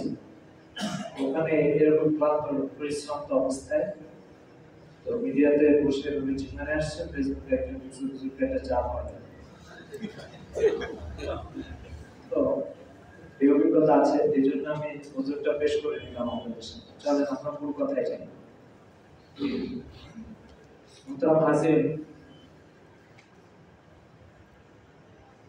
কোন বস্তু কাজ কি, এই বস্তুকে দিয়ে কি হবে, কি করা দরকার, এ ব্যাপারে যখন মতবিরোধে লিপ্ত হয় মানুষ, তখন মানুষের একটা সমাধানের রাস্তা হচ্ছে বস্তুর প্রোডাক্টটা চাই, তাকে জিজ্ঞাসা করে সে কেন মনে করেন কথা কিছু উপলব্ধির শিক্ষিত মানুষের সামনে এটা নিয়ে মতভেদ দেখা যায়। একজন বলবে এটা একটা ফুটবল, একজন বলবে এটা একটা লাঠি, একজন বলবে এটা একটা আপনার, একজন বললো এটা একটা মোবাইল। বিভিন্ন জন বিভিন্ন পরিচিত করতে চাচ্ছে এটাকে। এখন এটা সমাধান হচ্ছে এটা যে কোম্পানি তৈরি করছে সে কোম্পানির প্রোডাক্টটা উৎপাদক, তাকে জিজ্ঞেস করে এটা কি উদ্দেশ্যে সে তৈরি করছে, সে যেটা বলবে সেটাই সমাধান, সেটাই নিরসন। ঠিক মানব জীবন আসলে কিসের জন্য? তো মানুষ সমাজের একটা বিরাট সংখ্যক এই কথা চিন্তা করে বসে আছে, আমার জীবনে আমার জীবন শিল্পপতি হওয়ার জন্য। একটা সিদ্ধান্ত নিয়ে বসে আছে, আমার জীবন হচ্ছে একজন বড় নেতা হওয়ার জন্য। একটা সিদ্ধান্ত নিয়ে বসে আছে, আমার জীবন একজন ভাইরাল মানুষ হওয়ার জন্য। একটা সিদ্ধান্ত নিয়ে বসে আছে, আমার জীবন হচ্ছে একটা প্রতিষ্ঠিত রাজনৈতিক দলের নেতা হওয়ার জন্য। একজন এটাকে লক্ষ্য বানিয়ে সেদিকে অগ্রসর হচ্ছে, একজন এটাকে লক্ষ্য বানিয়ে সেদিকে অগ্রসর হচ্ছে, একজন এটাকে লক্ষ্য বানিয়ে একদিকে অগ্রসর হচ্ছে। আমি কিসের জন্য? এটার ভিতরে 10 ধরনের মানুষ 10 ধরনের চিন্তা নিয়ে বসে আছে, ঠিক কিনা? চলেন আমরা আমাদের স্রষ্টা যে প্রোডাক্টটা আছে তার কাছে জিজ্ঞাসা করি, আসলে আমি কিসের জন্য? কোরআন শরীফে অন্তত 20টার উপরে আয়াত আছে যেখানে আমাদের স্রষ্টা আমাদেরকে বলছে, আমি তোমাকে একমাত্র আমার গোলামের জন্য তৈরি করেছি। এর বাইরে তুমি তোমার ব্যাপারে যা ভাবনা করে এটা ভুল। সুতরাং কলম, এটা প্রোডাক্টটা কলম হিসেবে তৈরি করেছে। কেউ যদি ফুটবল ভাবতে পারে, সমস্যা নেই, ভাবতে পারে, যদি আমি ফুটবল হয়ে যাবে। কেউ এটাকে মোবাইল ভাবতে পারে, ভুলের কারণে এটা মোবাইল হয়ে যাবে। এই ভিন্ন যে ভাবনাগুলো এটার ব্যাপারে আছে, সেসব কাজে এটাকে ব্যবহার করে কোনোদিন এটা সেবা বা উপকার পাবে না। এটাকে একমাত্র লেখার কাজে যদি ব্যবহার করে তবে সেটা থেকে সেবা পাবে। তার মানে দিন শেষে যে কোনো ভাবে আপনাকে প্রোডাক্টের সিদ্ধান্তের কাছে আসতেই হবে। তো ঠিক আপনি আপনাকে শিল্পপতি বানানোর জন্য নির্ধারণ করেছেন, করতে পারেন। আপনি আপনাকে একজন রাজনৈতিক দলের নেতা হিসেবে ভাবছেন, ভাবতে পারেন। আপনি একজন ক্ষমতাধর হওয়ার জন্য দৌড়িয়ে বেড়াচ্ছেন, ভাবতে পারেন। আল্লাহ তাআলা যে পরিচয়ের জন্য আপনাকে তৈরি করেছে, শুধু ওখানেই আপনি সেবা পাবেন, ওই পরিচয়টা ধারণ করলে। এর বাইরে যা কিছু করবেন না কেন, দিন শেষে আপনি ওখানে ফিরে আসতেই হবে। মোহতারাম হাজিরিন, এজন্য কারণ ভুল পরিচয়ের দ্বারা, ভুল অবগতির দ্বারা, ভুল উপলব্ধির দ্বারা কোনো বস্তুর পরিচয় চেঞ্জ হয় না, কোনো বস্তুর পরিচয় পরিবর্তন হয় না। আপনি আপনাকে সৃষ্টি করেন না, আপনাকে সৃষ্টি করেছেন আল্লাহ তাআলা। তিনি নির্ধারণ করেছেন তোমাকে গোলামের জন্য তৈরি করেছে। আপনার সমস্ত সিদ্ধান্ত, সমস্ত লক্ষ্য ভুল, আপনার একমাত্র সঠিক পরিচয় আপনি আল্লাহর গোলাম। মোহতারাম হাজিরিন, এই কথাটা মানব জীবনের ভিতরে ঢুকানোর জন্য আল্লাহ তাআলা একজন জন্য লক্ষ লক্ষ নবী পাঠিয়েছেন। শুধু মানুষ যাতে তাকে শিল্পপতি না ভাবে, মানুষ যাতে তাকে ব্যবসায়ী না ভাবে, মানুষ যাতে তাকে চাকরিজীবী না ভাবে, নেতা না ভাবে, মন্ত্রী না ভাবে, সেই জন্য তাকে আল্লাহর গোলাম ভাবে। এই ভাবনাটা সৃষ্টির জন্য মুহাম্মদ সাল্লাল্লাহু আলাইহি ওয়াসাল্লাম পর্যন্ত আদম আলাইহিস সালাম থেকে লক্ষ লক্ষ নবীর আগমন হয়েছে। এই একটা কথা, এই একটি জিনিস ঢুকানোর জন্য। মোহতারাম হাজিরিন, এজন্য দিন শেষে আপনি আল্লাহর গোলাম। যতদিন আপনি এই পরিচয়ে থাকবেন ততদিন আপনি আপনার সঠিক পরিচয়ের মধ্যে আছেন। এর বাইরে যত পরিচয় নির্ধারণ করবেন, একটাও আপনার জীবনে কোনো প্রকার আসবে না, কাজে আসবে না। একটা বিষয় বলি, কোনো বস্তু যদি মূল লক্ষ্য থেকে বিচ্যুত হয়ে যায়, তখন ওই বস্তুর পরিচয় চেঞ্জ হয়ে যায়, ওই বস্তুর ঠিকানা চেঞ্জ হয়ে যায়, তার পরিচয় চেঞ্জ হয়ে যায়। উদাহরণস্বরূপ, এগুলো আমাদের মাথার উপরে ফ্যান, এর মূল লক্ষ্য হচ্ছে ঘুরবে, বাতাস দিবে। যেদিন আপনি বুঝতে পারবেন এখান থেকে আর বাতাস পাওয়া যাবে না, সেদিনের ঠিকানা চেঞ্জ হয়ে যাবে, এখান থেকে ভাবের দোকানে চলে যাবে। ঠিক বললাম না? বলবো মাথার উপরে কতদিন থাকবে, মানে নিজ ঠিকানায় কতদিন থাকবে? যতদিন তার লক্ষ্য ঠিক আছে। লক্ষ্য যখন তার থেকে বিচ্যুতি ঘটে, তখন এই ফ্যানটা এখান থেকে সরে ভাবের দোকানে চলে যাবে, এর ঠিকানা চেঞ্জ হয়ে যাবে, পরিচয় চেঞ্জ হবে। তখন ওটাকে কেউ ফ্যান করবে না, ওটাকে বলবে ভাবের দোকানের টিন বা সামান। মানব জীবনের লক্ষ্য আল্লাহর গোলামি। এই গোলামি থেকে মানুষ যখনই বিচ্যুত হয়ে যাবে, তখন মানুষের ঠিকানা পরিবর্তন হয়ে যাবে। তো মানুষের যাত্রা শুরু হয়েছিল জান্নাত থেকে, ঠিকানা চেঞ্জ হয়ে যাত্রা তখন জাহান্নামের দিকে যাবে। যখন আপনার মূল লক্ষ্য থেকে আপনি বিচ্যুত হবেন, তখন আপনার ঠিকানা চেঞ্জ হবে, পরিচয় চেঞ্জ হয়ে যাবে। পরিচয় চেঞ্জ হবে কি? আল্লাহ তাআলা যখন মানব জীবন থেকে আল্লাহর গোলামি চলে যায়, তো কোরআন মজিদে এদেরকে জীবজন্তুর সাথে তুলনা করেছে। কোরআনে এক আয়াতে আল্লাহ তাআলা বলছেন, ইন্নাল্লাযীনা কাফারু ইয়াতামাত্তাউনা ওয়া ইয়াকুলুনা কামা তাকুলুল আনামু ওয়া ওয়াসওয়ালাহু। যারা কাফির, আল্লাহর গোলাম, এই কথা স্বীকার করে, তাদের জীবন জীবজন্তুর জীবনের মতো, জাহান্নাম হচ্ছে তাদের ঠিকানা। পরিচয় চেঞ্জ করে আল্লাহ তাদেরকে জীবজন্তুর সাথে তুলনা করেছেন। কেন জীবজন্তুর সাথে তুলনা করেছেন? জীবজন্তুর সাথে তুলনা করেছেন এই কারণে জীবজন্তুর কিছু অপরিহার্য বৈশিষ্ট্য আছে, সেগুলো তখন আল্লাহর গোলামের থেকে বিচ্যুত মানুষের জীবনে চলে আসে। সেই অপরিহার্য বিষয়গুলোর মধ্যে একটা বিষয় হচ্ছে যে জীবজন্তুর একটা বড় পরিচয় হচ্ছে জীবজন্তু তার মালিককে চিনে না। যেমন উদাহরণ করি, আপনার গোয়ালে একটা গরু আছে, 5 বছর ধরে আপনি তাকে লালন পালন করছেন। একদিন রাত 2টার সময় একটা চোর এসে গরুটাকে রশি খুলে যদি নিয়ে চলে যায়, গরুকে বলবে তোমার সাথে যাবো না, কারণ আমার 5 বছর ধরে এক মালিক হয়েছে, তার সাথে থাকবো। বলবেন এই কথা? তাই চোরের সাথে যাবে কি যাবে না? এই যাওয়ার মূল কারণ হচ্ছে কি? যদি বলে অফাদারি, মালিকের সাথে অফাদারি নেই। অর্থাৎ মালিকের 5 বছর ধরে তার বিয়ের পর তার অবদান, তার সেবা, এগুলো সব ভুলে যায়। এটা হচ্ছে জীবজন্তুর অন্যতম বৈশিষ্ট্য।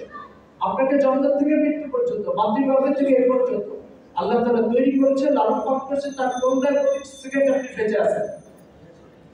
যদি আপনি বেঁচে থাকেন তার করুণার উপরে, এখন আপনাকে আমাকে শয়তান ধরে নিয়ে তার গোলামিতে লাগাই দিচ্ছে, আমরা গরুর মতো চলে যাচ্ছি শয়তানের সাথে, যেভাবে গরু চোরের সাথে চলে যায়। একবার শয়তানকে বলছেন আমি তোমার সাথে যাবো না, কারণ আমার যে স্রষ্টা আছে সে আমাকে আজীবন লালন পালন করেছে, তুমি আমাকে কিছু করো না, তোমার কিছু সাথে গিয়ে আমি কেন যাবো? আমি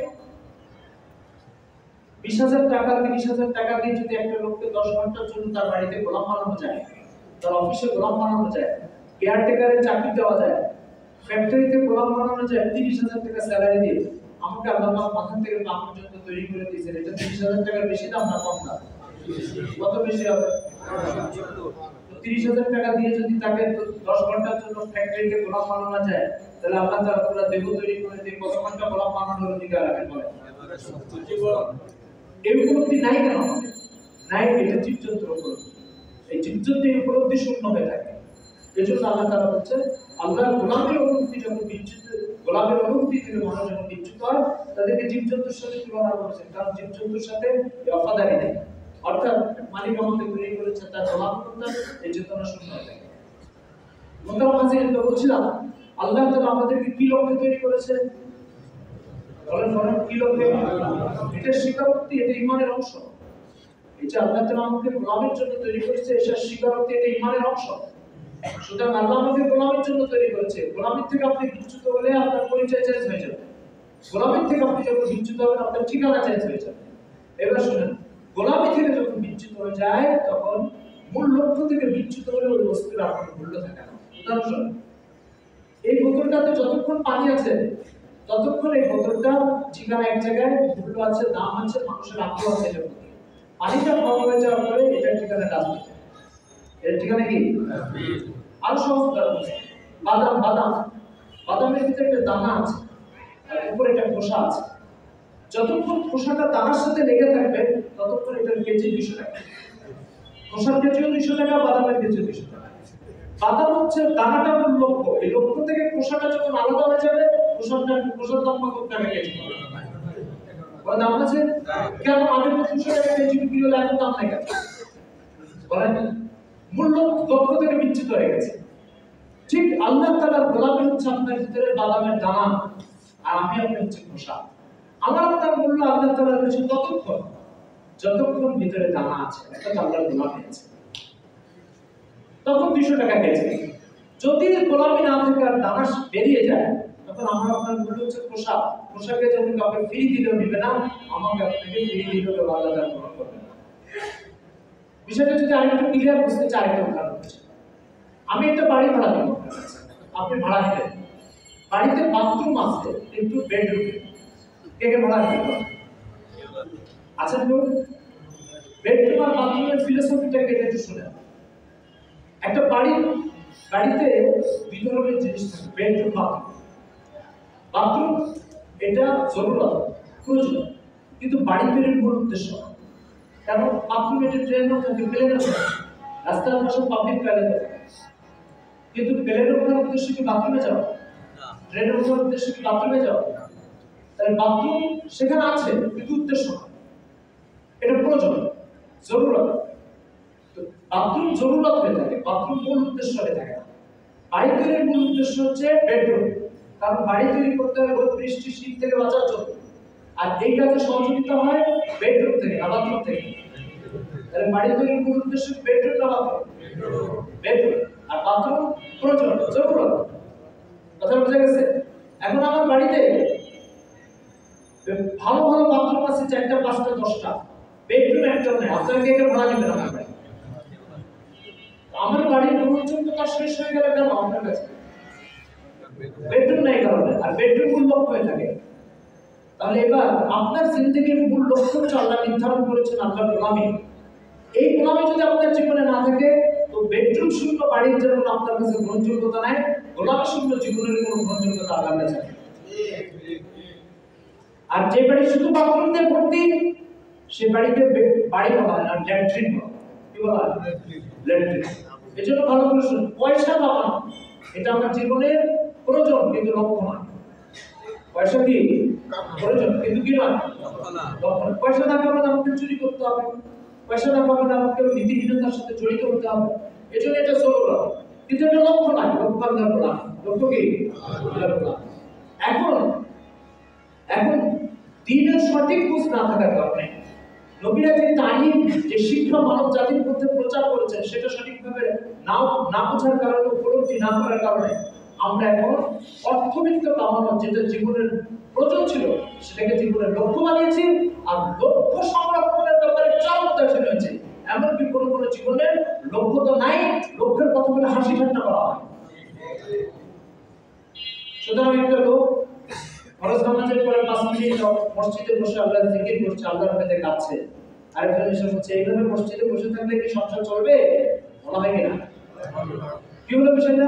তিনি বেডরুম তৈরির কাজে ব্যস্ত আছেন, আর আপনি তাকে বাথরুম তৈরির কাজে ডাকতেছেন আর বলতেছেন যে এইভাবে মসজিদে বসে, তার মানে বাথরুম তৈরি করলে আপনি খুশি, বেডরুমের পিছনে করলে আপনি নারাজ। এখন আপনাদের কারণ এরকম বাড়ি কি আছে যে বাড়িতে বিলকুল বেডরুম নাই? আছে এরকম বাড়ি? আপনার জীবনে বেডরুম থাকবে না কেন? লক্ষ্য থাকবে না কেন আপনার জীবনে? আচ্ছা বলতো, আপনাদের বাড়িতে বেডরুম বড় হয় না বাথরুম বড় হয়? বেডরুম বড় হয়। তার মানে ফিলোসফি এখান থেকে বুঝে, সেটা হচ্ছে মূল লক্ষ্য যেটা, সেটার পরিধি বিস্তৃত হয়, জরুরত যেটা, সেটার পরিধি সংকুচিত হয়, সংকীর্ণ হয়। কথাটা কি বুঝাতে পারছি? জরুরতের পরিধি কি হয়, আর মাকসাদ যেটা, মূল লক্ষ্য যেটা, সেটা পরিধি। এবার আপনার কতটুকু টাইম আল্লাহর গোলামির জন্য দেওয়া উচিত আর কতটুকু পয়সা কামানোর জন্য দেওয়া উচিত, আপনি চিন্তা করেন। আমাদের অবস্থা কি? আমাদের প্রত্যেকের বাথরুম বেডরুমের চেয়ে বড়, বাথরুম বেডরুমের চেয়ে বড়। এমনকি বেডরুম কারো জীবনে নাই, থাকলে অত্যন্ত দুর্বল অবস্থায়, সংকুচিত অবস্থায়। কোনো বাড়িতে যদি বেডরুম একেবারেই না থাকে, তা থাকলে অত্যন্ত ছোট, বাথরুম অনেক বড়, সে বাড়ির কি কোনো গ্রহণযোগ্যতা রাখবে? রাখবে না। এই জীবনের কোনো গ্রহণযোগ্যতা নেই যেখানে আল্লাহ গোলামির পরিধি সংকুচিত আর পয়সা কামানোর মেশিন হিসাবে পরিচিতি লাভ করেছে। এই জন্য ভাই, মূল যে বিষয়টা, ইসলামের মূল ফিলোসফি যেটা বোঝানোর জন্য আল্লাহ পাক নবীদেরকে পাঠাতে, সেটা হচ্ছে তুমি বুঝো না বুঝো, তোমার জীবনের মূল লক্ষ্য আল্লাহর গোলামি। পয়সা কামানো এটা তোমার জীবনের জরুরত কখনো বিস্তৃত হতে পারে না, আর লক্ষ্য কখনো সংকুচিত হতে পারে না। মোহতারাম হাজিরিন, আমি আরেকটা কথা আপনাকে বলি, আমাদের বাথরুমে যাওয়ার প্রয়োজন হয়, কিন্তু বাথরুমে যাওয়ার পরে প্রয়োজন শেষ হয়ে যাওয়ার পরে 5 মিনিট বসে থাকে, আছে কেউ?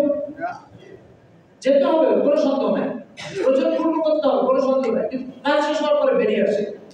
ঠিক আল্লাহ তাআলা এই কথা বলছেন যে দুনিয়াতে চলার জন্য যতটুকু অর্থবিত্ত তোমার অপরিহার্য প্রয়োজন, অতটুকু কামানো হয়ে গেছে, চলো বেডরুমে চলে আসো, আল্লাহর গোলামের মধ্যে সময়। আমাদের অবস্থা কি? আমাদের অবস্থা হচ্ছে যে এত পরিমাণ টাইম নিয়ে বাথরুমের মধ্যে বসে আছি, বেডরুমে হয়তো কোনোদিন মাসকে মাস যাওয়া হয়, বেডরুমে মাসকে মাস যাওয়া হয়। এই জন্য মোহতারাম হাজিরিন, ইসলামের এই ফিলোসফিটা বুঝি, আপনাকে দিন শেষে আপনার স্রষ্টার সিদ্ধান্তের কাছে আসতেই। এই জন্য আমরা আমাদের জীবনটাকে বোঝার চেষ্টা করি, আমাদের জীবন কিসের জন্য? আল্লাহর গোলামের জন্য। শয়তানের একটা সংক্ষিপ্ত ধোঁকা, শয়তানের একটা বড় ধোঁকা আপনাদেরকে সংক্ষিপ্তভাবে বলি।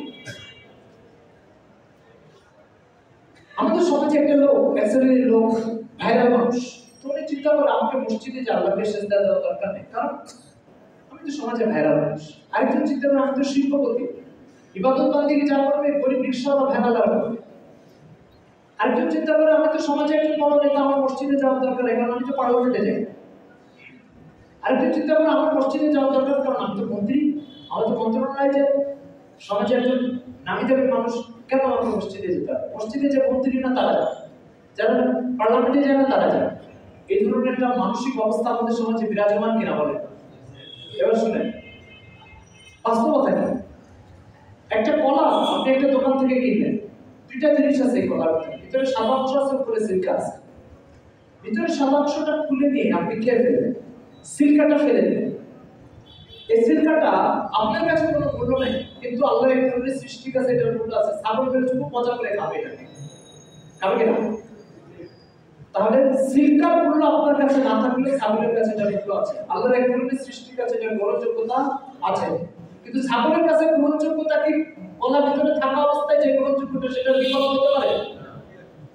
আল্লাহ তাআলার গোলামি হচ্ছে ভিতরের কলা, আর আপনার শিল্পপতি বা মন্ত্রী হিসেবে আপনার গ্রহণযোগ্যতা কিছু মানুষের কাছে এটা হচ্ছে ছাগলের কাছে সিল্কার গ্রহণযোগ্যতা পায়। ছাগলের কাছে সিল্কার গ্রহণযোগ্যতা এটা কখনোই ভিতরে কলা থাকলে একজন ক্ষুধার্ত মানুষের কাছে, একজন ব্যবসায়ীর কাছে ওই কলার যে গ্রহণযোগ্যতা সেটার বিকল্প কখনোই ছাগলের কাছে কলার সিল্কার গ্রহণযোগ্যতা ওটার বিকল্প হতে পারে না। কথাটা কি বুঝাতে পারছি?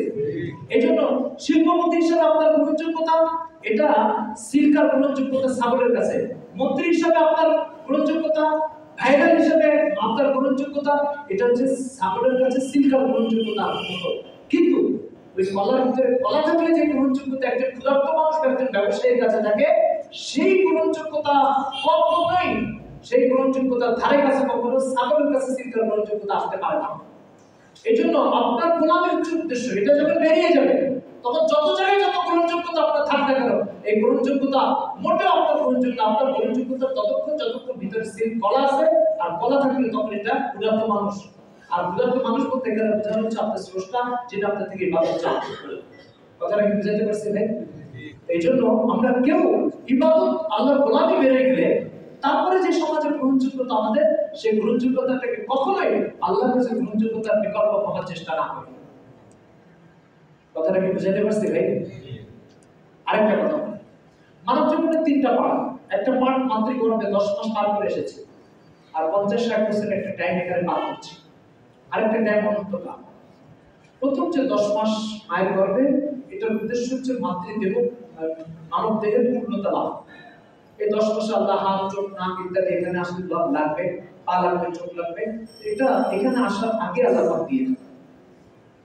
আর এখানকার টাইমটা কিসের জন্য?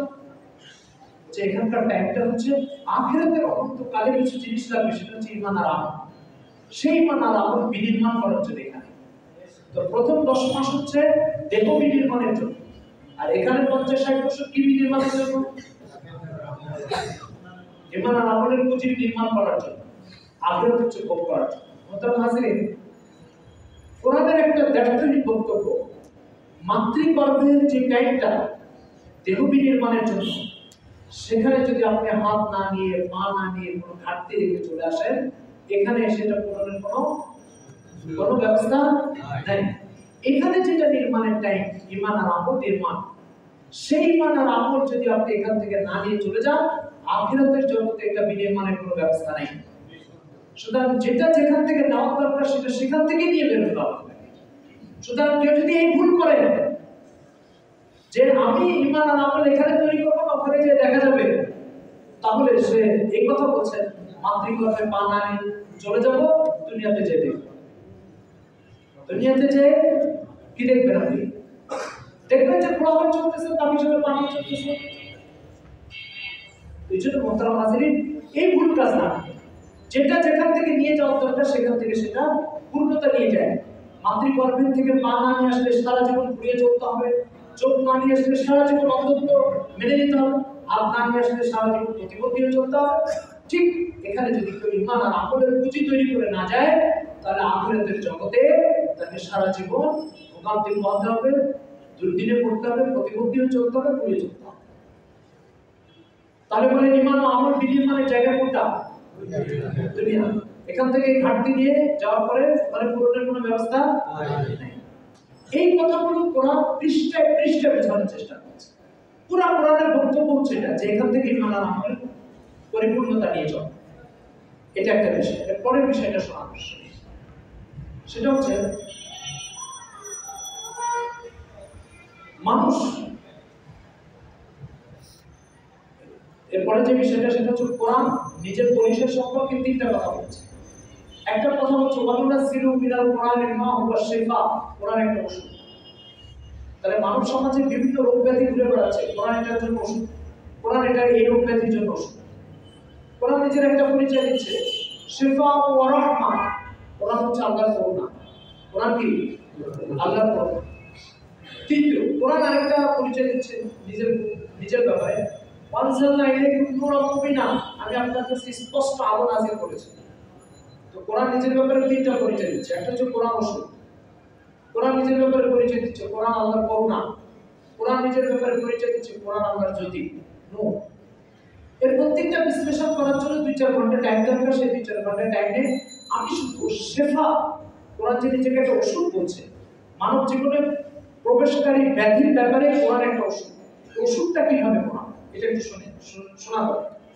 গতকালকে আমি নিউজে দেখলাম রাজশাহী ইউনিভার্সিটির বঙ্গবন্ধু হলে, রাজশাহী ইউনিভার্সিটির বঙ্গবন্ধুর হলে যিনি ক্যান্টিনের লোক ছিলেন, মানে যিনি ক্যান্টিন চালাতেন, মিডিয়াতে আসছে যে তিনি হাওমাও করে সাংবাদিকদের সামনে কাঁদছেন। কি জন্য কাঁদছেন ভাই? সে হচ্ছে যে গত 15 বছর বিভিন্ন রাজনৈতিক দলের সংগঠনের নেতাকর্মীরা বাকি খেয়ে খেয়ে 15 লক্ষ টাকা আমার বাকি করেছে। পরে আমি সেই বাকির খাতার টাকা আর ফিরে পাবো না, এই জন্য খাতা জ্বালিয়ে দিয়েছি। পরে আবার 2-2.5 লক্ষ টাকার বাকি হয়েছে, সেই খাতা সাংবাদিকদের তুলে তুলে দেখাচ্ছে আর বলছে যে এখন একমাত্র উপায় আমি আমার ভিটা বাড়িটা বিক্রি করে এনে তারপরে ব্যবসা ধরে রাখতে, এছাড়া উপায় নেই। রাজশাহী ইউনিভার্সিটি এদেশের আলোচিত পাবলিক ইউনিভার্সিটির অন্যতম। এখানে মূর্খরা ঘোরাঘুরি করে, তাদের কি ধারণা? মূর্খরা ঘোরাঘুরি করে, কারা ঘোরাঘুরি করে? শিক্ষিত সমাজের প্রতি সাধারণ শিক্ষিত না, সবচেয়ে টপ লেভেলের শিক্ষিত, টপ লেভেলের শিক্ষিত।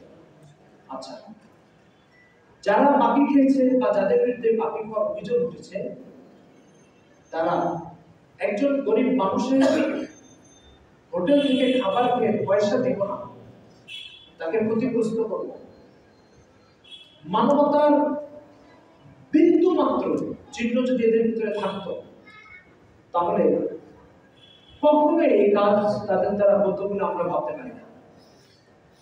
তবে উচ্চ শিক্ষিত, শিক্ষা নিতে এসেছে। মানবতার প্রথম সবকটা আমাকে মানুষের হক আদায় করতে হবে। মানবতার প্রথম সবকটা জীবজন্তুর স্বভাব করতে হবে। জীবজন্তুর স্বভাব কি? আপনি এখানে রাস্তা দিয়ে একটা গরুকে নিয়ে যান, দুই পাশে ধান খেত, গরু এখানে মুখ দিবে, এখানে মুখ দিবে। গরুর কি অনুভূতি আছে যে ধান খাওয়াটা এই ধানের গাছের মালিককে ক্ষতিগ্রস্ত করবে? অনুভূতি আছে? এই অনুভূতি যেটা পশুর মধ্যে, সেই পশুত্বের অনুভূতি আর এই ইউনিভার্সিটির ছাত্রদের অনুভূতি, কোনো পার্থক্য দেখতে পাচ্ছেন আপনি? কোনো পার্থক্য? আপনি তো বলতে পারেন যে ওদেরকে তো ইউনিভার্সিটিতে শেখায় না বা শিক্ষকরা এটা শেখায় না। আমি বলবো আমি আপনার সাথে এক মাস শিখাই না, কিন্তু এটা যে পড়া যাবে না এটাও তো শিখাই না। এটা শিখেছে? তাহলে আজকে সমাজের উচ্চ শিক্ষিত, যার কাছে একটা গরিব মানুষের হক নিরাপদ নয়, এই শিক্ষিত ছেলেগুলো যখন এখান থেকে বের হয়ে যায়, রাষ্ট্রের বিভিন্ন দায়িত্ব পালন করে সে সমস্ত চেয়ারে বসবে, তখন ওই চেয়ারের সাথে জনগণের যে অধিকারগুলো সম্পর্কিত, সেই অধিকারগুলোর কয়টা বাঁচবে বলেন? এই অবস্থা কেন? কি জন্য এই অবস্থা? এবার শুনেন, সম্ভবত মুসান্নাফ ইবনে আবি শাইবা ইমাম বুখারী রাহিমাহুল্লাহর উস্তাদের লেখা একটা কিতাব সানাস খণ্ডে, তার ভিতরে রাসূল সাল্লাল্লাহু আলাইহি ওয়াসাল্লামের সাহাবী গল্প লেখা হচ্ছে। মনোযোগের সাথে শুনুন গল্পটা কি হচ্ছে। রাসূল সাল্লাল্লাহু আলাইহি ওয়াসাল্লামের একজন সাহাবী মদিনাতে বসবাস করত, সিরিয়াতে ব্যবসা করত। সিরিয়াতে যখন তিনি ব্যবসা করতে যেতেন, তখন টাইম ঠান্ডা লাগতো, তো ওখানে একটা বিভঙ্গের ওখানে একটা পরিবার সংসার হয়েছিল। উনি একটা মদিনাতে এসে ইন্তেকাল করেছেন। মদিনার স্ত্রীকে উনি কখনো বলেন না সিরিয়াতে আমার একটা স্ত্রী আছে, কিন্তু মদিনার স্ত্রী জানতে পেরেছে যে সিরিয়াতে তার স্ত্রী আছে। উনি করেছেন কি, ইন্তেকাল করার পরে মদিনাতে যে স্ত্রী, সেই স্ত্রীর মাসলা জানা আছে যে স্বামী মারা গেলে স্ত্রীর সম্পদের 8/1 পায় যদি সন্তান থাকে, আর সন্তান না থাকলে 4/1। মদিনার স্ত্রী করেছে কি, যাবতীয় সম্পদের 8 ভাগের 1 ভাগ আলাদা করে ওটাকে আমরা 2 ভাগ করেছি। ওরা নিজে অর্ধেক রেখেছে, একজন লোককে দিয়ে সিরিয়ার স্ত্রীর কাছে অর্ধেক পাঠিয়ে দিচ্ছে, অথচ স্বামী কোনোদিন বলে নাই সিরিয়াতে আমার একজন স্ত্রী আছে। যখন সে সিরিয়াতে সম্পদটা নিয়ে গেল, সিরিয়াতে যে স্ত্রী, সেই স্ত্রী সম্পদ নিয়ে আসার পরে বলছে যে সম্পদটা আসলে আমরা হক পেয়েছিলাম, কিন্তু এখন আমি হক দেওয়া নাই, এটা মদিনার স্ত্রীকে সম্পূর্ণটা ফিরিয়ে দেন। বলে কেন? উনি শেষবার যখন সিরিয়া থেকে বিদায় নিয়েছিল তখন আমাকে তালাক দিয়ে চলে গেছে, আর তালাক প্রাপ্ত স্ত্রী স্বামী সম্পদ নাই। আপনি ভাবতে পারেন এই অধিকারের নিশ্চয়তা কিভাবে হবে? মানুষের সম্পদ ও হকের এই নিরাপত্তা কিভাবে সম্ভব? এটা আর কিছু না, এটা শুধু কোরআন হচ্ছে শেফা বা রোগ ব্যাধি থেকে মানব জাতিকে উদ্ধার করে। এই যে কোরআন নিজে বলছে শেফা, কোরআন শেফা, কোরআন ওষুধ, কোরআন রোগ ব্যাধি থেকে উদ্ধার করে। এই একটা রোগের কথা বললাম যে মানুষের অধিকার পদদলিত করা। এই যে পশুত্বের স্বভাব শিক্ষিত সমাজের মধ্যে বিরাজ করছে, এই শিক্ষিত সমাজের ভিতরে এটা বিরাজ করছে, কারণ 1 থেকে নিয়ে মাস্টার্স পর্যন্ত কোনো পৃষ্ঠার কোনো লাইনে মানুষের অধিকার কি, মানুষ কি পাবে আমার কাছে, কিভাবে তার হক রক্ষা করতে হবে, এই আলো এদেরকে শেখানো হয় নাই। ফলে অন্ধকারের ভিতরে শিক্ষা জীবন শুরু করেছে, অন্ধকারের মধ্যে শিক্ষা জীবন শেষ করেছে। ফলে আজকে একটা অসহায় গরিব মানুষের ভিটা বিক্রি হবে, আর ইনি তো কানাডায় বাড়ি করবে। আমি কথাটা বুঝাইতে পারছি? কোরআন তার পরিচয় দিচ্ছে শেফা, আমি কোরআনটা ওষুধ। বুঝতে পারছেন এবার ওষুধের অর্থ কি? বলেন এই সমাজের জন্য তাহলে এই কোরআন শিক্ষা কতটা জরুরি, বলেন কতটা জরুরি বলেন? বাড্ডা এলাকায় 15 বছর আছে, 2009 সাল থেকে। এই 15 বছর আমার কাছে কি পরিমাণ ফতোয়া মাসলা এসেছে সেটা আপনি কোনোদিন যদি 2-4 ঘন্টা আমার সাথে থাকেন তাহলে দেখতে পাবেন। তো এই মাসলার ভিতরে একটা মাসলা আসছে এরকম, এক বাবা মারা গেছে, মারা যাওয়ার পরে 2টো বাড়ি রেখে গেছে, 2 মা, এই 1 মা 2 ছেলে। 2 ছেলে নামে বুঝাইছে, মা তুমি এখানে 1 বছর অংশ সম্পদ দিয়ে কি করবে, বাড়ি দুটো 2 ভাইয়ের নামে লিখে দাও। মা ছিল সন্তানদের কাছে চরমপেক্ষিত অপরিচিত। মা বলছে না আমি এই বাড়ি লিখে দিব না, আমার এই বাড়ি দরকার। মার ধারণা যদি আমি বাড়ি দুটো লিখে দিই পরের দিন এরা আমাকে বৃদ্ধাশ্রমে ভর্তি করে দিয়ে আসবে, এই জন্য মা বলছে না আমি বাড়ি লিখে দিব। সন্তান দুটো এক কাজের অফিসে যে ফলস তালাকের কাগজ বের করে এনে মাকে বলছে যে বাবা মরে যাওয়ার আগে তোমাকে তালাক দিয়ে চলে গেছে, তোমার খবর নেই। তো মা সাথে সাথে বলছে বাবা তোর বাবা আমাকে তালাক দিল, আমি জানলাম তোরা জানি, তালাক দিল আমাকে, গুলি করলো আমার গায়ে, তো আমি টের পেলাম না, তোরা টের পেয়ে গেলি। এরপরে কি হয়েছে আপনি হয়নি সেটা আমার বড় উদ্দেশ্য না, বড় উদ্দেশ্য হচ্ছে যে পরের সম্পর্কটা শুনতে আপনার কেউ প্রস্তুত না, কিন্তু আমাকে বলতে হবে এটা হচ্ছে দুটো ছেলে ঢাকা ইউনিভার্সিটিতে মাস্টার শেষ করে। মোহতারাম হাজিরিন, এই যদি সমাজে উচ্চ শিক্ষিত শ্রেণীর অবস্থা, তাহলে যারা শিক্ষিত না তাদের কি অবস্থা হবে? এই জন্য ইসলামের বক্তব্য এটা পরিষ্কার শুনেন, কোন শিক্ষা ব্যবস্থা কখনোই শিক্ষা ব্যবস্থা বলে ইসলামের কাছে বলবো নয় যদি সেখানে কোরআনের এই ওষুধটাকে প্রয়োগের ব্যবস্থা না যদি হয়, তাহলে ওমর রাদিয়াল্লাহু আনহু মত জীবন শুরু হয়েছে কি দিয়ে? রাসূল সাল্লাল্লাহু আলাইহি ওয়াসাল্লামের মতো মানবতার মহান শিক্ষককে হত্যা করবে, এই সিদ্ধান্তের মধ্যে দিয়ে তার যাত্রা শুরু হয়েছে। আর যেদিন তিনি খলিফা হয়েছেন, মসজিদে নববীর মিম্বারে বসে প্রথম যে ভাষণ দিয়েছেন সেটা মুসান্নাফ ইবনে আবি শাইবাতে আসছে। ওমর রাদিয়াল্লাহু আনহু মিম্বারে প্রথম দিন খলিফা হওয়ার পরে ভাষণ দিয়ে বলছে, ইয়া আইয়ুহান নাস লাউ হালাকা হামলুক মিনাল দানি আলা শাতিল ফুরাত লা খাশিতু আন ইয়াসালানি রাব্বি। হে মানুষেরা, ভালো করে শুনে রাখো, ইরাকের ফুরাত নদীর তীরে কোন ভেড়ার বাচ্চা যদি কোনোদিন না খেয়ে মারা যায়, আমি আশঙ্কা করছি কিয়ামতের দিন আমাকে আল্লাহর সামনে জবাবদিহি করতে হবে। তার বক্তব্য এটা, যার হাতে মুহাম্মদ সাল্লাল্লাহু আলাইহি ওয়াসাল্লামের জীবন নিরাপদ নয়, তার হাতে আজকে ভেড়ার বাচ্চা জীবন নিরাপদ। এই যে আর এই পরিবর্তন, এটা কোরআনের অবদান। কার অবদান? কোরআন। এই জন্য দিন মানব জীবনের জন্য, কোরআন মানব জীবনের জন্য ওই অপরিহার্য পাঠ, যে পাঠ ছাড়া মানব সমাজ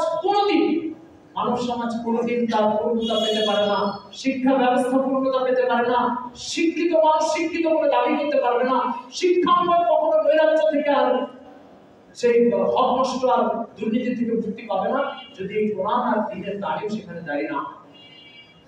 এই জন্য মোহতারাম হাজিরিন, কোরআনকে আমরা রবি ঠাকুরের লিখিত কোনো বই মেনে না। মানব সমাজের পরিবর্তনের ক্ষেত্রে এই কিতাবের যে অবদান আছে, মানব সমাজ মানব জাতি এই কিতাবের কাছে যতটা ঋণী, দুনিয়াতে আবির্ভূত কোনো গ্রন্থের কাছে মানব সমাজ এত বেশি ঋণী নয়। মানব সমাজকে যে পরিমাণ পরিবর্তন করতে সক্ষমতা দেখিয়েছে এই গ্রন্থ, পৃথিবীতে আর কোনো সমাজ সভ্যতাকে পরিবর্তনের এই সক্ষমতা আর কোনো গ্রন্থ দেখায়। এই জন্য মোহতারাম হাজিরিন, এই কোরআনটা শিখে যান, কোরআনটা শিখে যান। কোরআনের প্রথম হক হচ্ছে আপনার কাছে বিশুদ্ধ তেলাওয়াত। আপনি 50, 60, 70 বছর হয়ে গেল আর এই কোরআনটা মাত্র 2 থেকে 3 মাস টাইম দিলেই আপনি কোরআনটা তেলাওয়াত শিখে যাবেন। আপনি আল্লাহর দেওয়া জিহ্বা দিয়ে হাজার মানুষকে গালি দিতে পেরেছেন, এই জিহ্বা দিয়ে হাজার অন্যায় কথা বলতে পেরেছেন, এই জিহ্বা দিয়ে হাজার মানুষের দিলে আঘাত করতে পেরেছেন, এই জিহ্বাকে ব্যবহার করে মহান আল্লাহ তাআলাকে হাজারবার নারাজ করতে পেরেছেন। কেন কোরআনটা শিখে মহান মালিককে রাজি করতে পারবেন না আপনি? মোহতারাম হাজিরিন, আমাদের প্রত্যেকের পকেটে মোবাইল আছে। এই মোবাইল থেকে যখন কথা বেরোয়, এই কথা বেরোনোর জন্য এখানে কিছু পার্স সেট করা লাগছে না, পার্স সেট ছাড়াই কথা বেরোয়।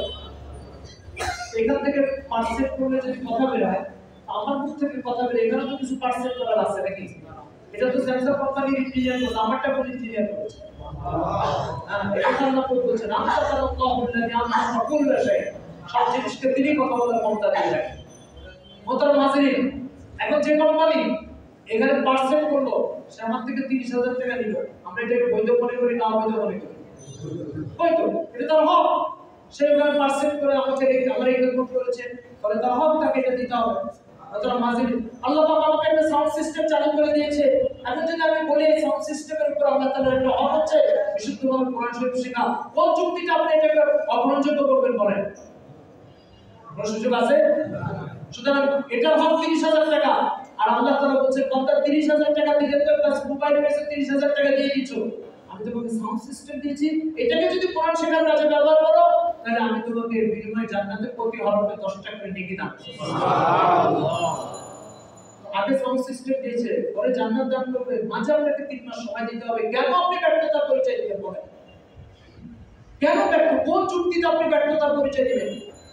কিয়ামতের দিন যদি প্রশ্ন করা হয় আপনাকে, এই বান্দা এই জিহ্বা আরেকজনকে গালি দেওয়ার কাজে ব্যবহার করতে পারছে, আমার কোরআনটা শেখার কাজে ব্যবহার করতে পারছি না, কি জবাব দিবেন আমাকে বলে যান। এজন্য মোহতারাম হাজিরিন, বিশুদ্ধ কোরআন তেলাওয়াত এটা একজন মুসলমানের উপরে সমস্ত ফরজের ভিতরে অন্যতম একটা ফরজ। নামাজের 13টা ফরজ, নামাজের কয়টা ফরজ? 13টা ফরজ। এর ভিতরে ওযু করা একটা ফরজ, কোরআন শরীফ তেলাওয়াত করা একটা ফরজ। আচ্ছা, কোরআন শরীফ তেলাওয়াত করা নামাজের মধ্যে যে ফরজ, এটা কি বিশুদ্ধ তেলাওয়াত করা ফরজ না অশুদ্ধ তেলাওয়াত করা? বিশুদ্ধ তেলাওয়াত করা ফরজ। ওযু করা একটা ফরজ। ওযুর জন্য প্রত্যেক মসজিদে ওযুখানা আছে, তো নামাজে কোরআন তেলাওয়াত করা ফরজ, এই ফরজের জন্য ব্যবস্থা থাকবে না কেন মসজিদে? আমার কথাটা কি বুঝতে পারছেন? এক ফরজের জন্য লক্ষ লক্ষ টাকা ব্যয় করেছেন, টাইলস করে ওযুখানা তৈরি করে দিয়েছেন, বসার জন্য সিট তৈরি করে দিয়েছেন, ট্যাপের পানি যাতে ছড়ায় না যায় মুখে একটা লাগাই দিয়েছেন, কত কিছু ব্যবস্থাপনা করেছেন। নামাজে তো কোরআন তেলাওয়াত করা বিশুদ্ধভাবে একটা ফরজ, এটার ব্যবস্থা কেন মসজিদে নেই? কারণ থাকবে। এই জন্য প্রথমে দায়িত্ব হচ্ছে কমিটির লোক নামাজ পড়ার আগে ওযু করে আসে না, ওনাদের জন্য ওযু মাফ। কমিটির লোকের এটা ফরজ যে বিশুদ্ধ তেলাওয়াত শিখবে ইমাম সাহেবের কাছে, এটা কমিটির লোকের প্রথম দায়িত্ব। যদি এই কাজগুলো কমিটির লোক না করে তাহলে কমিটি ইট রড সিমেন্টের কমিটি হবে, মসজিদের মূল যে লক্ষ্য উদ্দেশ্য সেটা কমিটি নয়। কথাটা কি বুঝতে পারছি? রাসূল সাল্লাল্লাহু আলাইহি ওয়াসাল্লামের মসজিদের প্রশংসা করা হয়েছে কোরআন মসজিদে। আল্লাহ বলেছেন নামাজুল মুসলিস আলা তাকওয়া, মসজিদের নববীতে তাকওয়ার উপরে প্রতিষ্ঠিত। রাসূল সাল্লাল্লাহু আলাইহি ওয়াসাল্লামের মসজিদ খেজুরের পাতা ছিল। সুনান আবু দাউদের হাদিস কিতাবুস সালাতে এক সাহাবী বলছে, আমরা যখন নামাজ পড়তাম বৃষ্টি হলে আমাদের কপাল না কাদা দিয়ে ভরেছিল, তারপর উপর দিয়ে পানি পড়ে। আচ্ছা, এই মসজিদ কি মসজিদ হিসেবে গণ্য ছিল না ছিল না? ছিল। তাই বুঝালো মসজিদ সিমেন্ট আর টাইলসের নাম মসজিদ না। যদি এটা হতো তাহলে ওটা মসজিদ হবে কেন? মসজিদ তাহলে কিসের নাম? মসজিদ হচ্ছে ইসলামের প্রত্যেকটা শিক্ষা বাস্তবায়নের নাম হচ্ছে মসজিদ। কথাটা বুঝা গেছে? আপনি দেখবেন খ্রিস্টানদের প্রত্যেক গির্জার সাথে স্কুল আছে। বাড়িধারা নতুন বাজারে যে দেখবেন ওদের গির্জার সাথে স্কুল, মোহাম্মদপুর যে দেখবেন গির্জার সাথে স্কুল, পুরান ঢাকায় লক্ষ্মীবাজার ওখানে যে দেখবেন গির্জা স্কুল। খ্রিস্টানদের প্রত্যেক গির্জার সাথে স্কুল। একজন খ্রিস্টান চার্চ বাঁধতেছি, সে নিজে তার বইতে লিখেছে, তার আরবি ট্রান্সলেট আমি পড়েছি কুল্লিয়া, আল কুল্লিয়া, মিশর থেকে আমি সংগ্রহ করেছি, প্রায় 1200 খ্রিস্টান একটা বই। সেখানে সে লিখেছে, খ্রিস্টান আমেরিকার গবেষক, সে লিখছে চার্চ বাঁধতেছি, আপনি গুগলে সার্চ দিলে তার লাইফ হিস্ট্রি চলে আসবে। সে তার বইতে লিখেছে, গির্জার সাথে স্কুল তৈরি করা খ্রিস্টানরা এই কনসেপ্ট মসজিদ ভিত্তিক বক্তব্য থেকে মুসলমানদের এই সংস্কৃতি থেকে নিয়েছে। সে লিখতেছে খ্রিস্টান মসজিদের সাথে দ্বীন শেখার কার্যক্রম, মসজিদের সাথে কোরআন শেখার কার্যক্রম, মসজিদের সাথে ইসলামের অপরিহার্য হারাম হালাল শেখার যে কার্যক্রম, এই কার্যক্রম থেকে খ্রিস্টানরা শিখেছে যে গির্জার সাথে স্কুল থাকতে হবে। দুঃখ পরিতাপের বিষয় যে আমার জিনিসটা আমদানি ওরা যে প্রতিষ্ঠিত হয়ে গেল, আমি মিসকিন হয়ে গেলাম। এই জন্য মোহতারাম হাজিরিন, কোরআন কয়জনকে শিখতে হবে বলেন? কোরআন কয়জনকে শিখতে হবে? তার সবাইকে নামাজ পড়তে হবে। তো নামাজের ফরজ হচ্ছে বিশুদ্ধ কোরআন তেলাওয়াত করা।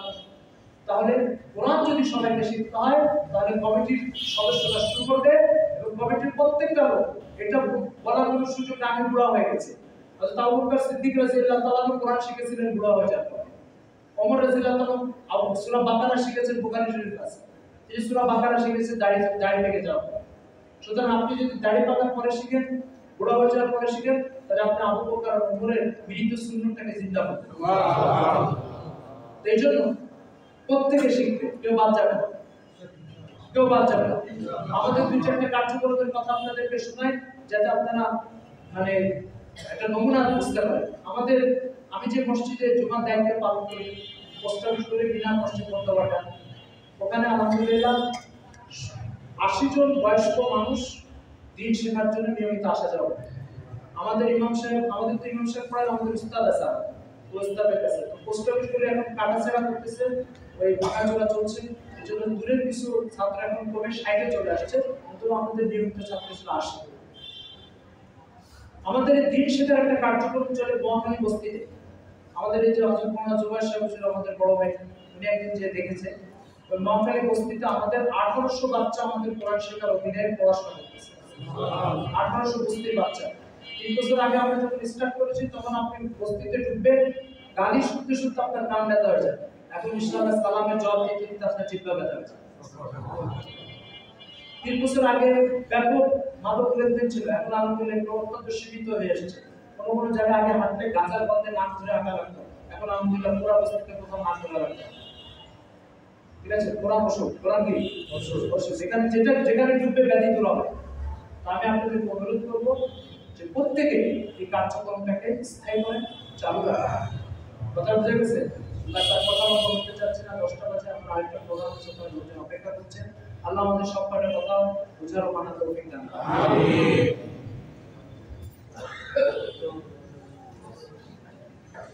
আলহামদুলিল্লাহ, মানে দোয়ার পূর্বে একেবারে অনেক লম্বা সময় চলে গেছে, একেবারে সংক্ষিপ্ত ভাবে আমাদের সম্মানিত সেক্রেটারি সাহেব 1 মিনিটের মধ্যে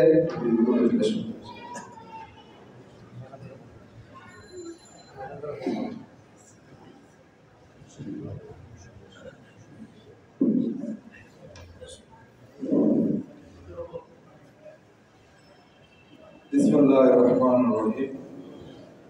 আলহামদুলিল্লাহ, আল্লাহ পাকের কাছে লাখ লাখ শুকরিয়া। আমরা আজকে আমাদের যে উদ্দেশ্য ফরজে আইন মাকতাব আমরা আজকে উদ্বোধন করতে পেরেছি, শুরু করতে পেরেছি। এখানে আমাদের বিশিষ্ট মেহমানরা আজকে উপস্থিত থেকে আমাদের কোরআন শিক্ষার গুরুত্ব সম্পর্কে অত্যন্ত মূল্যবান আমাদের বক্তব্য রেখেছেন। আমাদেরকে অনেক কিছু আমাদেরকে শিক্ষার সুযোগ করে দিয়েছেন। আমি সেই বিষয়ে কিছু বলতে চাই না। আমি একটি বিষয় শুধু বলবো যে এখানে যে আমরা ব্যানারে কথাটা লিখেছি যে মাত্রা সবার জন্য উন্মুক্ত, এখানে আমরা অনেক সময় দেখি যে বয়স্ক শিক্ষা, শিশু শিক্ষা এরকম কোনো শ্রেণী বিভাগ নাই। এখানে সবার জন্য মুক্ত। আমরা বয়স্ক লোকজন আমরা অংশগ্রহণ করতে পারবো, যুবকরা অংশগ্রহণ করতে পারবো, শিশু কিশোররাও আমরা এখানে অংশগ্রহণ করতে পারবো। আমি সবাইকে এই কোর্সে আমরা অংশগ্রহণ করার জন্য অনুরোধ করছি। সপ্তাহের মাত্র 3টা দিন, সোম, মঙ্গল ও বুধবার, 1 ঘন্টা। ইনশাআল্লাহ আমরা পারবো না এই সময় দিতে। এই বাদ এশা সপ্তাহে 3 দিন 1 ঘন্টা আমরা সময় দিব। আমাদের কমিটির লোকজন যাতে এখানে উপস্থিত থাকে সে বিষয়ে আমরা তাদেরকে অনুরোধ করবো আপনারা উপস্থিত থাকেন। আজকে কমিটির যারা এখানে উপস্থিত নাই তাদের কাছে আমরা মেসেজটা পৌঁছে দিব। দেখেন, মাত্র 15 দিনে 15-20 দিনের প্রচেষ্টা আমরা একটা শিশুর ছেলের কাছে কি সুন্দর বিশুদ্ধ আমরা তেলাওয়াত শুনলাম অর্থ সহ। এটা কিন্তু আমাদের এই পরীক্ষার পরে 20 দিনের কোর্স, 20 দিনে এই অগ্রগতিটা হয়েছে। আমি ধন্যবাদ জানাই এবং কৃতজ্ঞতা প্রকাশ করি আমাদের এই মসজিদের সম্মানিত খতিব এবং ইমাম সাহেব মুফতি শরীফুল্লাহ আকামি সাহেবের। উনি ওনার দায়িত্ব, যে মূল দায়িত্বের পাশাপাশি অত্যন্ত উদ্যোগী হয়ে বিভিন্ন কোর্স, বিভিন্ন প্রচেষ্টা উনি চালাচ্ছেন আমাদের এলাকাবাসীর জন্য। এলাকা যাতে আমরা দিনই শিক্ষার্থীরা আমার একটু আগেও আমাদের সম্মানিত আলোচকের কাছে শুনলাম যে শুধু নামাজ পড়ার জন্য মসজিদ না, আরো অনেক ফরজ রয়েছে, সেই কর্তব্যগুলি তিনি অনুধাবন করেন। আমাদের সম্মানিত খতিব এবং ইমাম সাহেব ওনার নিজের দায়িত্বের পাশাপাশিও উনি প্রতি শুক্রবার বাদ মাগরিব উনি ধারাবাহিক তাফসীর, কোরআনের তাফসীর উনি করে যাচ্ছেন। এবং এই ওনার উদ্যোগেই কিন্তু ওনার চিন্তা চেতনা থেকে আজকে এই মাকতাবের আমরা উদ্বোধন করলাম। ইনশাআল্লাহ আমি এই মাকতাবের সাফল্য কামনা করছি। মহান আল্লাহ তাআলার কাছে আমি দোয়া করি আল্লাহ তাআলা আমাদের এই উদ্যোগকে সফল করে। আমরা সবাই সপ্তাহে 3টা দিন আমাদের হাজারো ব্যস্ততার মধ্যেও আমরা এই 1 ঘন্টা সময় আমরা দিব এবং সেটার কি গুরুত্ব সেটা আমরা আমাদের আলোচনার কাছে শুনেছি। আমি ধন্যবাদ জানাই আমাদের বিশিষ্ট আলোচকদের এবং সম্মানিত উপস্থিতি সবাইকে। এই বলে আমি আমার বক্তব্য শেষ করছি। আসসালামু আলাইকুম ওয়া রাহমাতুল্লাহি ওয়া বারাকাতুহু। আমাদের এখন ওই সর্বশেষ একটু কথা বলবো আমরা সম্মানিত সমাবেশ চালিয়ে বলে তারপর আপনাদের কাছে দোয়া করব ইনশাআল্লাহ।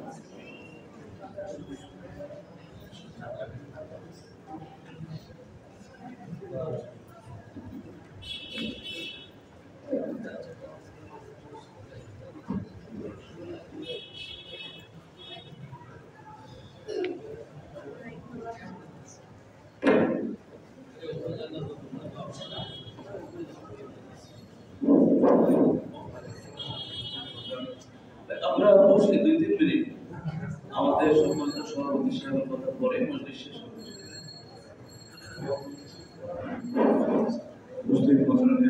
আসসালামু আলাইকুম। সেটাইতে পারবো না ওখানে যে আমাদের কথা বলেছেন, বিশেষ করে আমরা যারা আছি আমরা চেষ্টা করবো যে আমরা এই অংশগ্রহণ করবো।